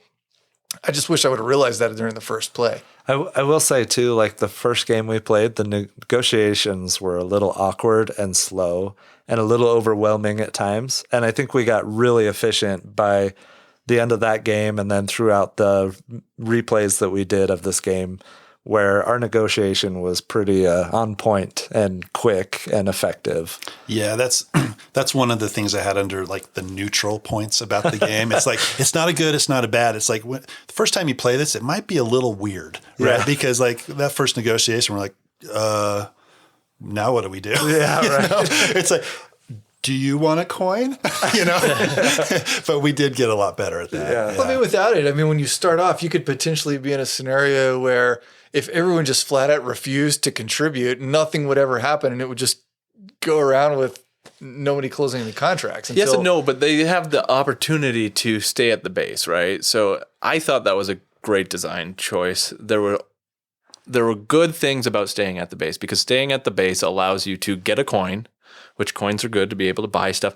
Things aren't terribly overpriced in this game. Most things are between 2 and 4 coins, so it's like pretty easy to purchase things. So you get an extra coin, and on your next turn, likely you're going to be able to buy something. And then you have, by staying at base, the opportunity to draw new objectives, and those can give you motivations and things of where you can go.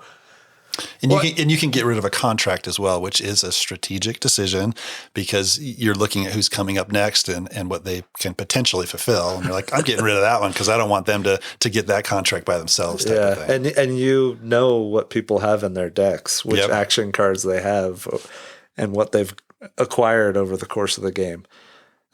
Going back, I don't know who was it that mentioned the push your luck. Yeah, I brought that up earlier. So I love that at the end of the game, every single game that I played, I lost.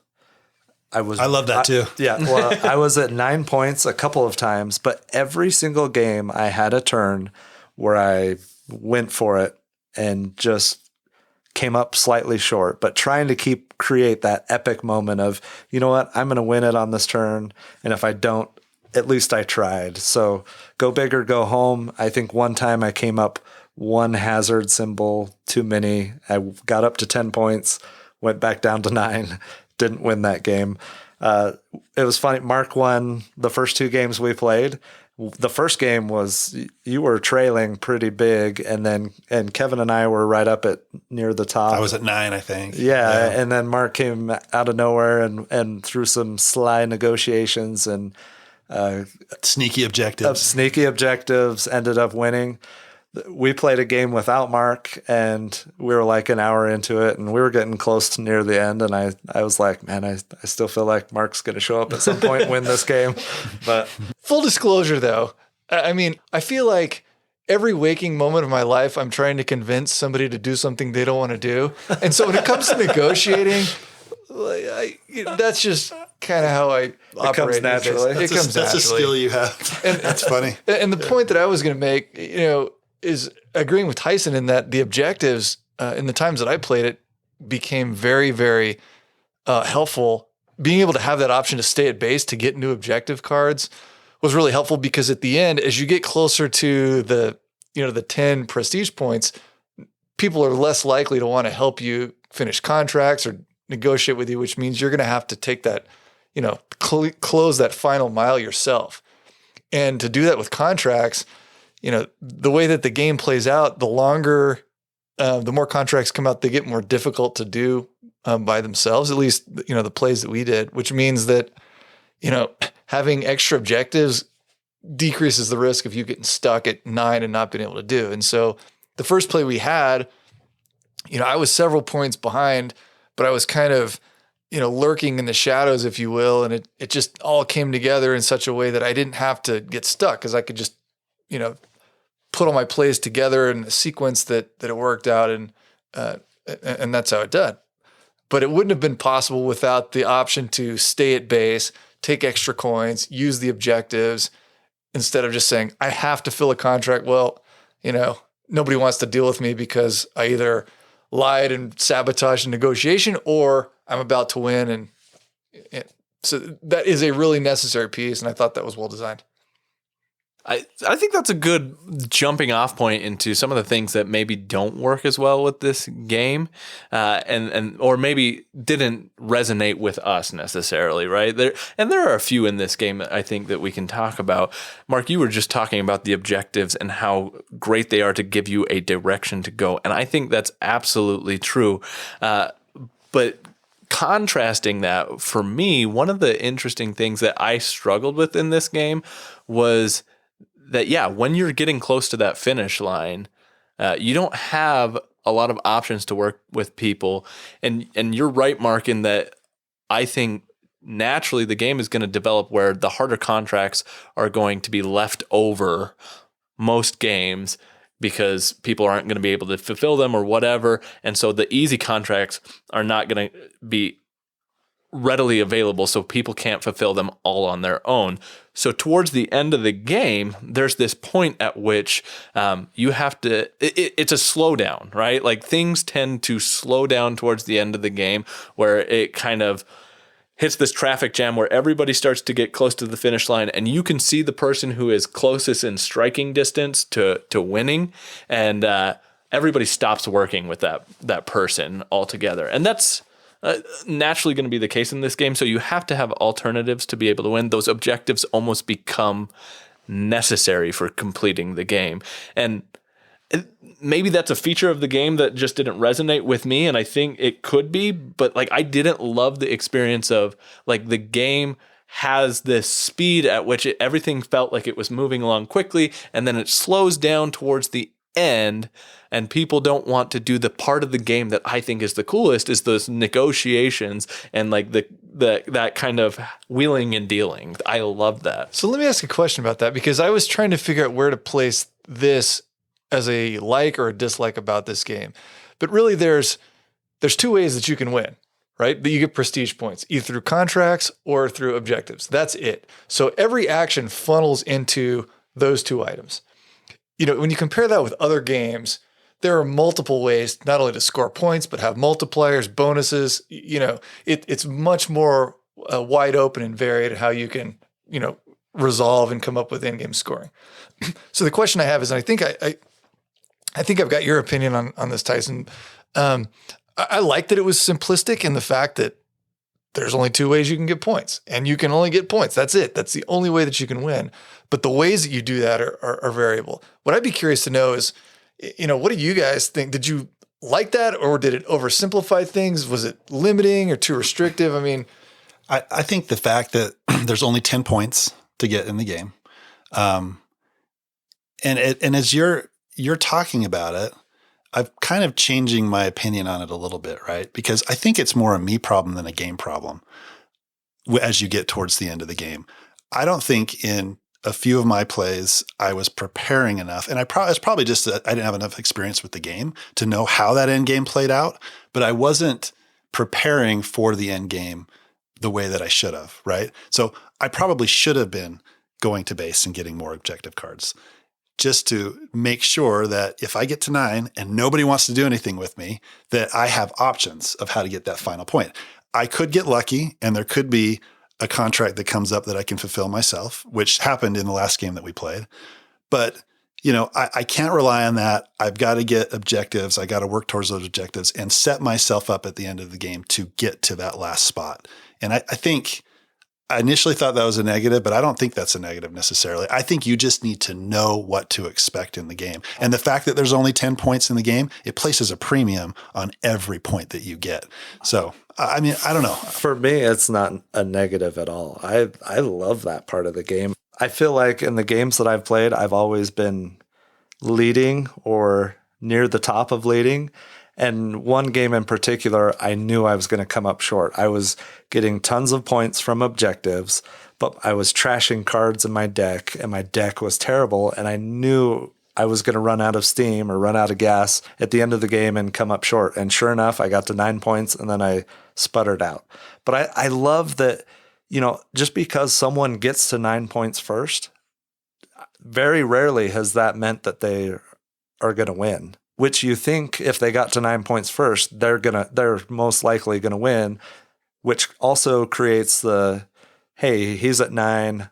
This might be my last turn. I'm at 7. I gotta go big or go home. I'm gonna try this big, huge contract by myself or with some other ally who's trailing behind, right? I love that you have to be creative at the end of this game and you have to plan for it. Part of it is buying objectives, like you said, saving some of those for the end, I think, and then also building your deck that if you have to, you can go after a contract at the end that might be worth a couple points, that if you pull it off, that's going to be awesome. So I don't disagree with what you guys are saying.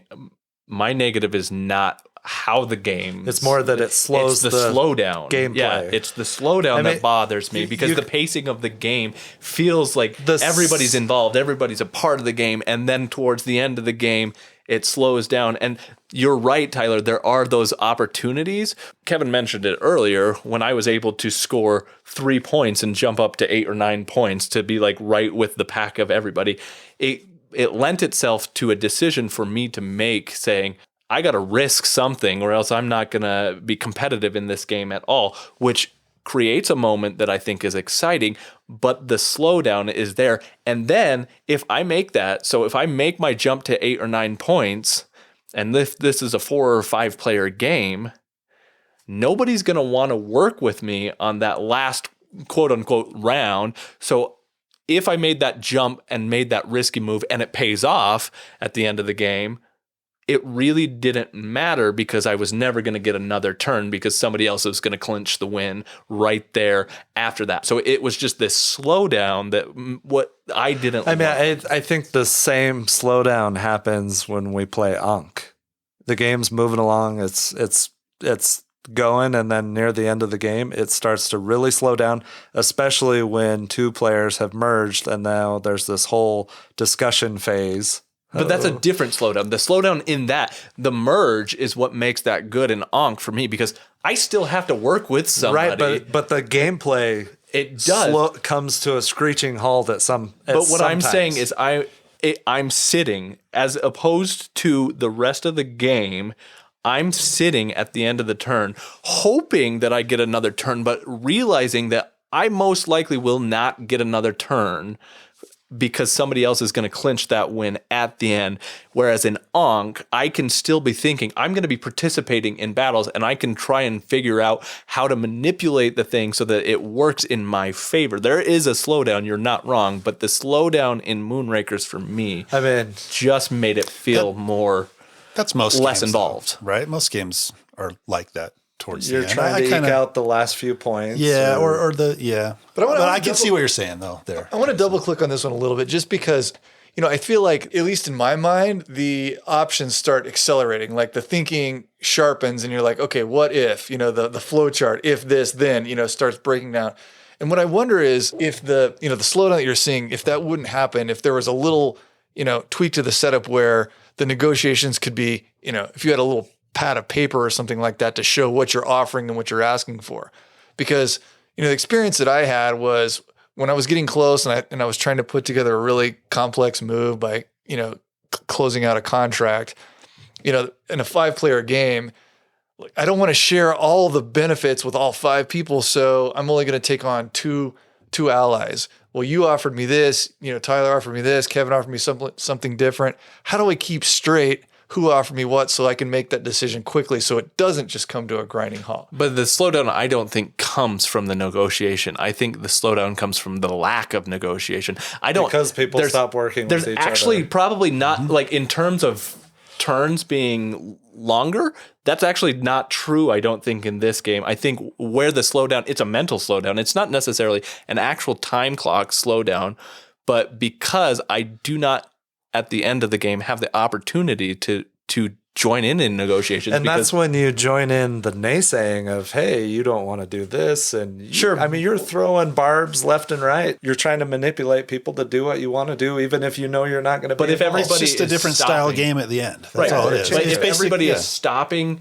from like participating, like at the end of the last game we played, for example, nobody wanted to work with anybody. So it was individual turns, like, which is still fine. Like, you're right, Kevin. It is a different style of a game.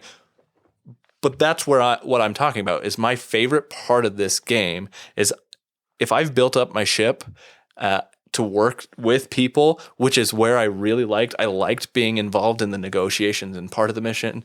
The end of the game loses that aspect of it, which again may not be a problem, but I think it's something people should be aware of. And on the flip side of that, for me, if someone unnecessarily allies with someone else and allows them to win by allying with them unnecessarily, I totally that agree. ruins the game. That's for king me. making. I totally agree. It's terrible. I'm saying that the design itself lends it to that. There is no, like, I'm not saying there's a better solution with what the game is, but it lends to a slowdown where you're not going to be doing it. And I don't want the king making aspect. The potential that is there is a negative for me. It didn't happen in our games, but it is a possibility, and that like makes me cringe. Well, see, Don't play with those types of people. Well, yeah, I mean, I think so much of that, I don't know if that's, a result of the game itself so much as it is the group that you play with. Because if, the level of enjoyment of the game is dependent upon the quality of the negotiations,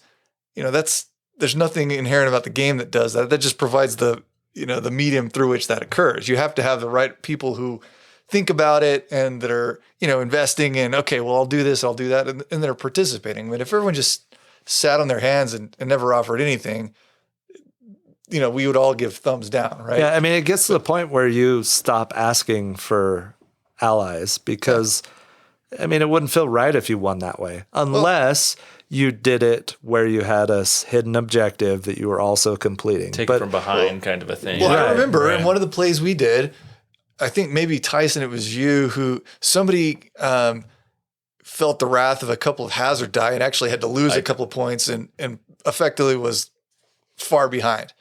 Well, as soon as that happened, I thought, all right, well, that's the only guy that I'm going to negotiate with because he needs to make up the most ground. And I can do it in a way that I can offer part of the rewards, not give up my position. I can bring him back, and I'm not going to let anybody else who's close, leapfrog me. So that's my trade partner right there.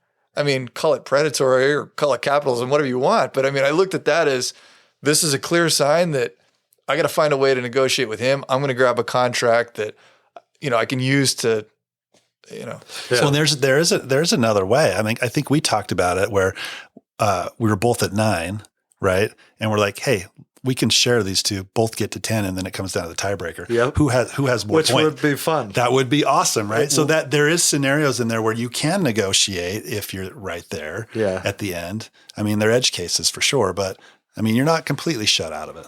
So one of the things that I think is cool, one of the expansions, Overload, adds a bunch of new cards, and there's a couple of new styles of contracts. And this might change how we play the game a little bit, but one of them is a head-to-head contract. So if the current player picks a head-to-head contract, everybody can play who wants to, and you're not working as allies. You don't share the ally abilities that you have in your ship parts, but whoever contributes the most towards the contract wins it.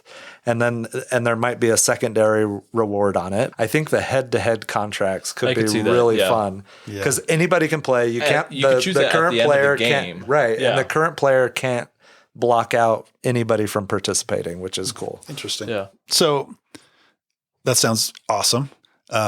Another thing I thought of that's not necessarily negative, but something to be aware of is I think this game, and we've talked about it a little bit, is more group dependent than other games. Yeah. Right. And that's just something to go into the game understanding before you play. It's like you mentioned, Mark, you have to have the right group in order to make this a successful experience. Right. So just understand that for some groups, this may not work. Yeah. But if you get the right group, I think it could definitely shine. So that's just something to be aware of going into this game. Yeah, you've got to be willing to be disappointed in this game. Like, you've got to be okay with somebody picking something that doesn't make any sense to you, but you're like, and going forward, which I think is kind of a cool feature of the game for me, because it's like, wait, why would you ally with that person? It makes zero sense. What are you doing? You didn't hear me. And part of that is understanding that in the negotiations that, hey, sometimes it's easier to just be like,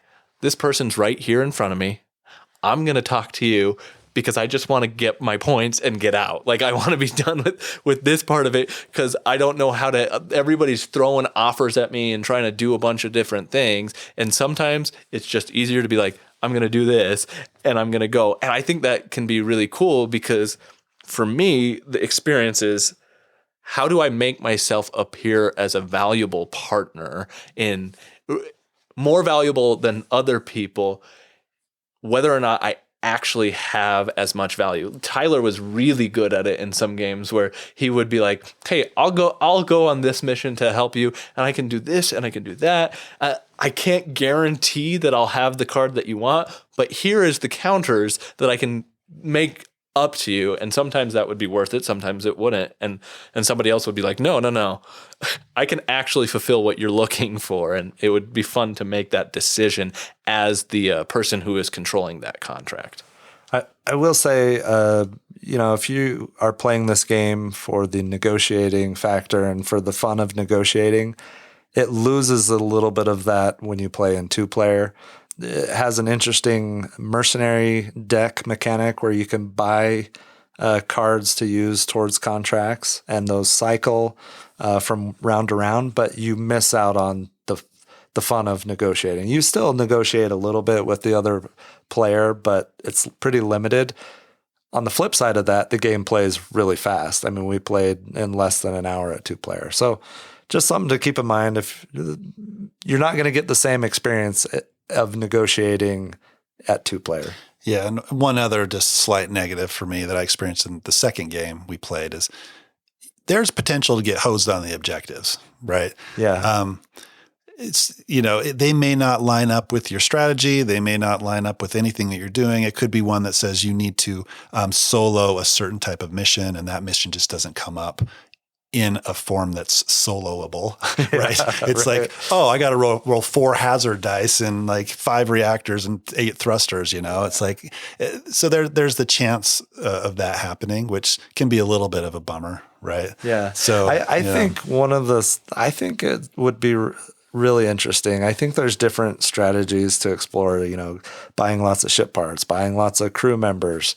I would like to try, like, hey, I'm going to rest or stay in base the first 4 out of my 5 turns and see what happens, what objectives I get, and then start really playing and see what happens there.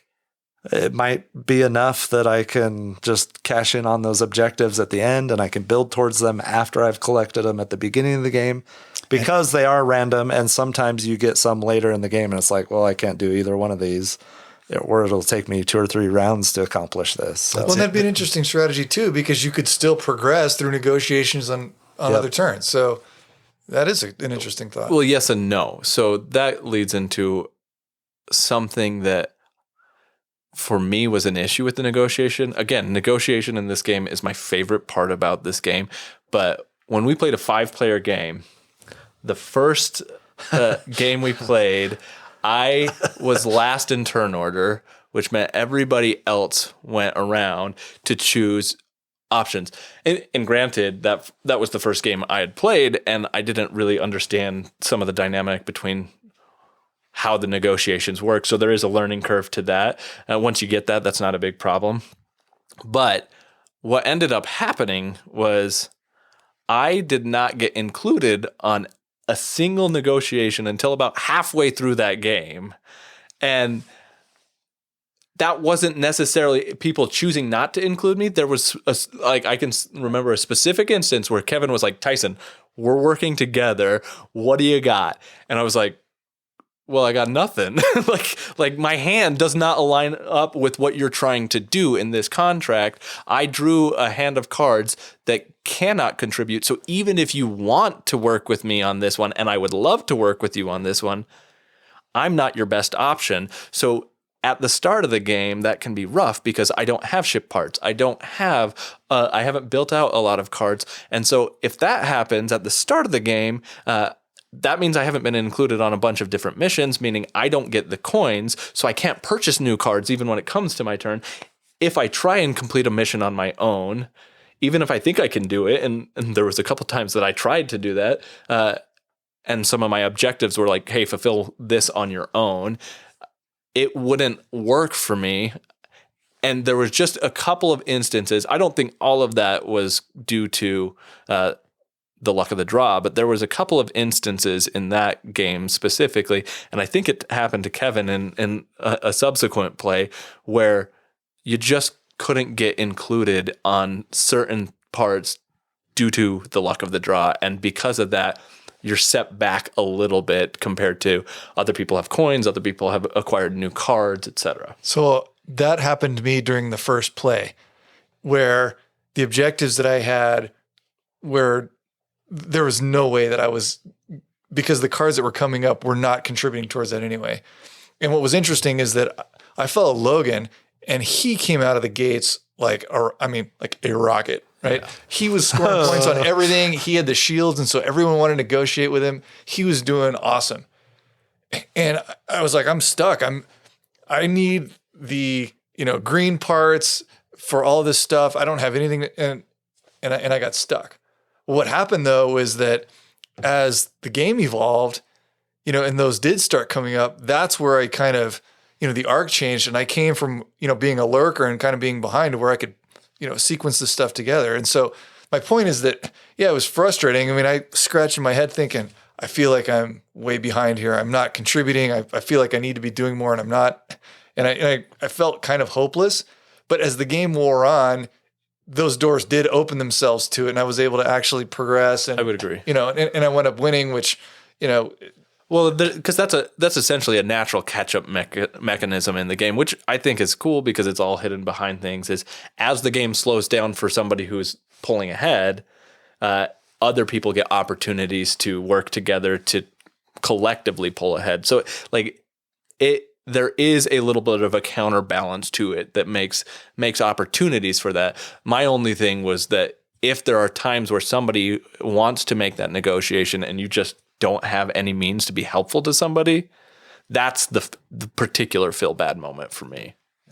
I'll bring this up too, just as I've had a lot of things to say that I really liked about this game, but the one negative they had, which I don't find as a major critique, but you guys know me, I look for a lot of the thematic application, right? The times that we've played this, I never really felt like the feeling of being in space and building the ship was all that strong. Like, even though there were parts, right, that the actions were thrusters, right, and that did that, to me, I was like, these are, whether it's a crew member or a ship part, those are just capabilities that you're acquiring. And the contracts could be anything. It could be any other theme. And I couldn't make that connection as strongly as I would have liked.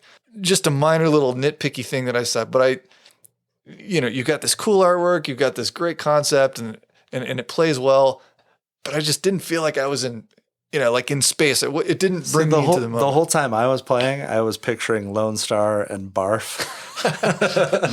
Which if I would have done, would have been awesome. Balls, we're going to go get this contract. They got secret hyperjets on this thing. Ludicrous speed, go! Yes. Ludicrous speed, go! No, I would agree that the space theme. It seems a little tacked on. It's really more of the setting of the game, and you have to do the legwork in your own head to apply the theme, because it really could be anything. It could be nautical. It could be a company, and you're making bids and offering on contracts as like an oil company or whatever. Like it could be anything. You could change that up either way. And again, I don't say that as a major critique, but it was just something I noticed where we played through and I was like, the way I looked at the actions was, and the negotiations would sound like this: who's got a blue card that they can play? I need a green one. I need instead of I need a thruster so that I can complete. I think we got better about that as we played more. We started calling them by their names. But even though you call them by their names, it's still I'm going to play a reactor, which is blue. It's not like I'm playing a reactor to add to my shot, whatever that theme may be, right? We call them by the right things, but it still didn't add. That's why I felt like I'm going to fulfill this contract so I can get 2 points and 3 coins. Well, instead of thinking this contract stipulates that I'm going to do some cool, defeat this alien, explore this planet, rob him to get money, whatever. I never made that connection, and maybe that was on me. With more turns, it would become more apparent where I'm focusing more on the game instead of what do the rules allow me to do. I don't think so. Maybe, but I did notice that where we'd gone pretty far in the game, and I was like, "Holy cow, this is a space game!" Oh yeah, instead of that being present. The whole time. I mean, the art itself is beautiful and lends to that. And that's the thing that I kept looking at to bring me back into it. But mechanically, it doesn't really give you that vibe. But that wasn't necessarily a problem for me, but I understand exactly what you're saying. So I was thinking about this, and we're getting pretty long-winded on this, but that's okay. How many times did people actually throw contracts? Logan did once. Did he, or did he? I mean, he threw it. That's the one where he almost went home. Okay, because I didn't know if if the contract actually started, or I thought he did. Did it fail? Or he failed? He failed one early in the game because that was an objective, and then he failed one late in the game because I don't know why. But did the contract itself fail, like independent of that, or was it couldn't be completed because he said he had stuff and he didn't, or he didn't play. Your question is, it was failed intentionally? Right? Yeah. But I was thinking about this, and I was like, there were other failed Allied contracts. I wonder if those people failed or they intentionally failed so well that nobody even noticed that they were failing on purpose. I was trying to do that at times. Were you? I was. Because there was one that was, I'm like, hey, I'll get in with you if I can go last. I was trying to get people to do that, and it didn't quite take. But I never successfully, failed one on purpose. But see, that's the good thing about being the contract. I don't remember what the title. The commander, mission leader. Mission leader, right? Yeah. The mission leader allows you to make that decision and say, no, you're going first because I want to see what you do before I make my decisions. Well, that's a cool. That. Like you can negotiate for anything, including turn order. Yeah. Right. Like, hey, I'll be in this with you, but I want to go first, or I'll be in this, but I want to go last. And that part of it's cool. There was one that I argued to get Dan to pick you first before me because I was hoping you would play a card that I would then not have to play, which completed an objective for me. And so I argued pretty strongly to Dan, and he ended up picking you first. And I was like, yes. Well, and I still didn't win, but yeah, I mean, that was beneficial to me because there was one contract where I could have contributed something. I don't remember what it was, but one of you guys picked Dan to draw before me, and he had a card that he could play, but it would cause him to burn one of the cards in his hand. So he wound up discarding a couple of cards while I just sat back and was like, well fine, go ahead. yeah. See, that's my concern with the. I love the idea of being able to betray somebody in that. Like, I think it could be cool, but I feel like the risk to do so is too high to actually pull it off, except for maybe once towards the end of the game, like where you have nothing left to lose. But you can play it off like, oh, so close, I thought I was going to do it, right? I had thrusters and I was going to draw all these cards. It just didn't happen. Dang it. Well, I wondered if someone actually pulled that off without giving it away that they failed on purpose. You're not going to want to go, screwed you, Right. Right. I see what you're saying, though, but the thing is you have to discard all your cards at the end. So it's not like you can plan to not play a card that can't like. I never looked at Yeah. anybody's hand when they discarded to make sure that you could figure it out. That's what I'm saying. If somebody tried to betray you, you could look at their discard or what they're putting down, and you could figure it out. Which means that it's harder. You could kind of do that. You can maybe suspect it, but I think it'd be kind of hard to definitively say with because you don't know what's in their everything draw else pile. and everything else is going on. Yeah. You're not really necessarily paying attention to what somebody just discarded. Right? I just think it's a higher risk to do so, and like, which is not a bad thing. I just when I realized that during the rules teach that you were going through, there's an opportunity in this game to mess with people. And what play did like I that. did I say? What did I called this out earlier? Anytime Tyson hears about a way to It makes for interesting decisions. Yes, it does. Absolutely. Yes. Like it makes for choices that aren't otherwise there, which I find very interesting, but I don't want to do it in a way that like harms people like emotionally in any way. And I think there is the potential in this game. think where- if This game can emotionally scar people. it depends on you said it, group dependent, right? Like it's group dependent. You can't I play think this the with only thing that would tick me off about this game is if there was a clear and obvious king making at the end of the game. That would drive me insane. After spending an hour and a half playing this game, something like that happens. Like You're flipping the table. I'm not going to flip the table because we have nice board game tables, but Don't flip my table. Yeah. like, just why are you here if you're just going to king make and give up? I don't know. That's how I felt. Well, you'll be pleased to know that all my failures were genuine. If that makes you feel any better. It does. And I Yeah. remember there was a couple of bad beats where I need one card. That's it. Like I am one action short, and this whole thing is going to fall apart. And I felt like such an idiot for coming. You were feigning weakness and you trailed behind, and then you came back in the it was end. the for meta game. what I'm The saying, game yeah. within the game. It was Yeah. legitimate incompetence. It wasn't me deciding that I was going to ruin everyone else's fun. I was actually going all in. And Well, your legitimate incompetence got you the win. So well played. Well played. We talked about a lot of negatives and pseudo negatives were brought up, and Are we still in the negative section? I don't think that I've really found a negative other than the king making with this game for me personally. so But we've gone on at length about it, right? Yeah, I think we should probably do final. So we can thoughts. wrap this up and put wrap it this into up. our final thoughts, right? I think that to start us off with our final thoughts, I'd love to hear your final thoughts, Tyler, on that. So I have to say that I have loved playing this game every single play. There have been some disappointing moments. There's been some moments where I went for it and failed each time. But I love that this game creates those moments. I love the negotiating aspect. I love trying to figure out how am I going to get to 10 points? What strategy am I going to try this game? I think this game has a ton to offer. For me, I keep going back to it. The best part of this game is the fun in negotiating. I think this game is it's actually really simple. It's a quick teach. It's a quick setup. Get going. Obviously, your first play is going to be a little exploratory, but once you figure it out, I would love to keep going back to this game. And especially, with new expansion content, I've read through the rules a little bit of the expansions. They all add new cards. They all add new things. There is a lot more that's going to change with this game, and I'm excited for it. So, I was leaning towards giving it a 4. This is so outside of the box for me as a interaction negotiating game or outside of the box for our group. But I really like it.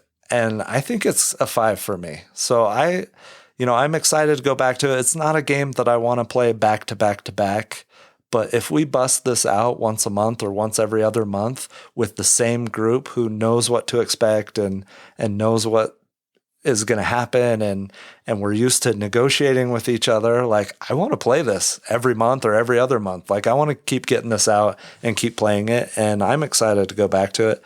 I think the expansions are going to take it to the next level, and I'm excited for it. They're all fairly simple and easy to implement and add to the game, I think. And in fact, one of them, it rewards you for allying with other players. You have a token on your board for every other player in the game, and it advances as you ally with other players, and then you can cash it in for rewards. Or if you hang on to it and build it up even further, you can cash it out for prestige. And I don't know, there's so much more that's going to get added. I'm excited for it. This is a 5 for me, 5 out of 5. I am excited to go back to this game. Yeah. So when I think about the games that I've rated 5 out of 5, Aeon's End, Ankh, Anachrony, they blew me away from the get-go, right? And I didn't quite get that feeling with this one. It's a fantastic game. I love the negotiation. I love the production's amazing. I like how you're building up your ship. You're building up your crew. I'm with you. The negotiation is by far the best part of the game, though. And going into contracts and not knowing if you're going to be able to complete them and the press your luck is just exciting and fun. I love that aspect of it. It doesn't quite break into that 5 range for me, but I think it's a solid 4. It's a game that I'm always going to be willing to play. And I think, now that we've figured out the negotiation, and if you play with the same group over and over again, I think it gets better and better every time you play. I'm super excited about the expansions. That's going to be cool. I'm excited to see what they add to the game. So like I said, it's a solid 4 for me. I would happily play it anytime. I think my experience playing the game is a little bit different because the way the couple of plays we've had, I've won those times, and which it doesn't happen all that often. But what's interesting about that is that there were times during both of those games where I felt stuck and completely hopeless. The light bulb went on. I was able to figure out how to rally and, make my move, and it worked out well. And it wasn't just because it ended up well that I liked it so much, although that is always nice. But the fact that I saw potential for recovery, where if you blow a move, you're not out for the rest of the game. Sometimes there's games where you play, you get lapped, and you're just toast. There's nothing you can do to recover. That wasn't the case here. And so, I'm with Tyler. This is a game that overall, if you ask me, did I enjoy it? I love playing it. If you offered this versus some of the other games, I would probably play Moonrakers again because I enjoyed the variety. I would rate this as a 5 because, the only little critiques I have were based on, some of the theme that gets a little bit loose. And when I looked at my player card, I looked at it, and my first reaction was, this player card looks awesome. I can't wait to see what I can do with that. The only thing I can do is put my parts on it. That was a little disappointing, but that's such a nitpicky little thing, right? The gameplay was really, really enjoyable. I felt like it brought in the best of all the personalities we have in our group, which, certainly contributes. But at the end of the day, this was just super fun to play. And I can see it being super fun to continue to play. And when you change up the group, when you change up some of the other dynamics, especially with the expansions that are forthcoming, I don't see that changing. And so I'm with Tyler. I have to give it a 5. So I guess that leaves me. I love everything that everybody has said about this. Because the same things that everybody loves about this game is what I love about this game. I love the negotiation. I think it's by far the best part of this game. There is so much in it, so many opportunities to negotiate with different things. We didn't even talk about how you can negotiate the hazard dice, and I think that's such a cool element of this game. You can negotiate and get people more rewards if you give them more risk, and I think that's pretty cool in this game as well. There is so many interesting bits of this game that it offers a lot of opportunity to explore. It offers a lot of opportunity to learn and grow from it. For me, I think this game has the potential to grow and develop and be better after each subsequent play. You, Tyler and Kevin, both mentioned how, and Mark, you even mentioned how this game, if you're playing it with the same group over and over and over again, it just gets better. You're going to get faster at it. You're going to understand how to negotiate. You're going to understand how the group think works and operates, and you're going to be able to utilize that, which I think is super interesting and cool for this game. Conversely, though, I think that is, for me, a negative because I would not really want to teach this all that often to new players. Having experienced players who understand how it operates, I worry that teaching this game to somebody who doesn't really know it, or multiple somebodies who don't, and then a couple of people who do, I worry that has some potentially negative situations that come. For me, that slowdown at the end of the game is a big deal because I love the negotiation so much. I feel that the negotiation drops off towards the end. I think this is a good game. I think that if what we're saying sounds intriguing, you need to try this game. This game has a lot to offer. For me, it's a 3. This game is a good game. My ranking scale is 1 is a terrible game, 2 is a mediocre, 3 is a good game, 4 is a great game, and 5 is an amazing game. This game is not an amazing game to me. Not to say that it's a bad game. I like a lot going on, but if I'm going to play a negotiation game, and you guys know what game I'm about to mention, I'm gonna play Sidereal Confluence And bifurcation. and bifurcation expansion, right? Because that offers that negotiation period throughout the entire game, and I don't have that slowdown at the same. I think that you wouldn't go wrong with playing this game, though. If this sounds fun, you've really got to try this game. Obviously, everybody here likes this game, and there's a lot to offer. And if you like what we have said, definitely check out Moonrakers, especially since it's going back on Kickstarter pretty soon. So we got a couple 5s, a 4, and a 3, and we all had a blast playing it. Yes, we did. Yeah, so I'm really excited about the Moonrakers expansions. The Kickstarter goes live, what should be tomorrow when this releases. The expansions are Binding Ties, Nomad, and Overload, and I can't wait to check them out. We'll go ahead and post a link in the show notes once the Kickstarter goes live. Thanks for listening to this episode of the Longest Turn Board Gaming Podcast. If you enjoyed this episode and you want more Longest Turn in your life, please check us out on Instagram. Also, be sure to check us out on Board Game Geek, where you can join our guild, Guild 3947, and check out our blog, where we post all our show notes and occasionally post more detailed reviews. If that's not enough for you, we have a Discord server. If you want to play a game with us on Board Game Arena, join our Board Game Arena group, The Longest Turn. Until next time, thanks for listening. See you later. Toadseeds. Goodbye. Nos vemos. Moonrakers is a game of that. It's boxing in the wooden is. Brian, are you an idiot? Apparently. Imbecile. Girth. Let's talk about it. This is content. Great idea. Okay. Thank you, Kevin, for that. That was garbage. I don't want to do that. Not only is the game itself beautiful, the instruction manual, or the rule book. That's a tough one. Yeah, shut. Yeah. Okay. Go ahead. No, sure. I don't know what I was going to say now. So I was covering my mouth. Microphones don't work this way. Bored in the darkness. Bored by it.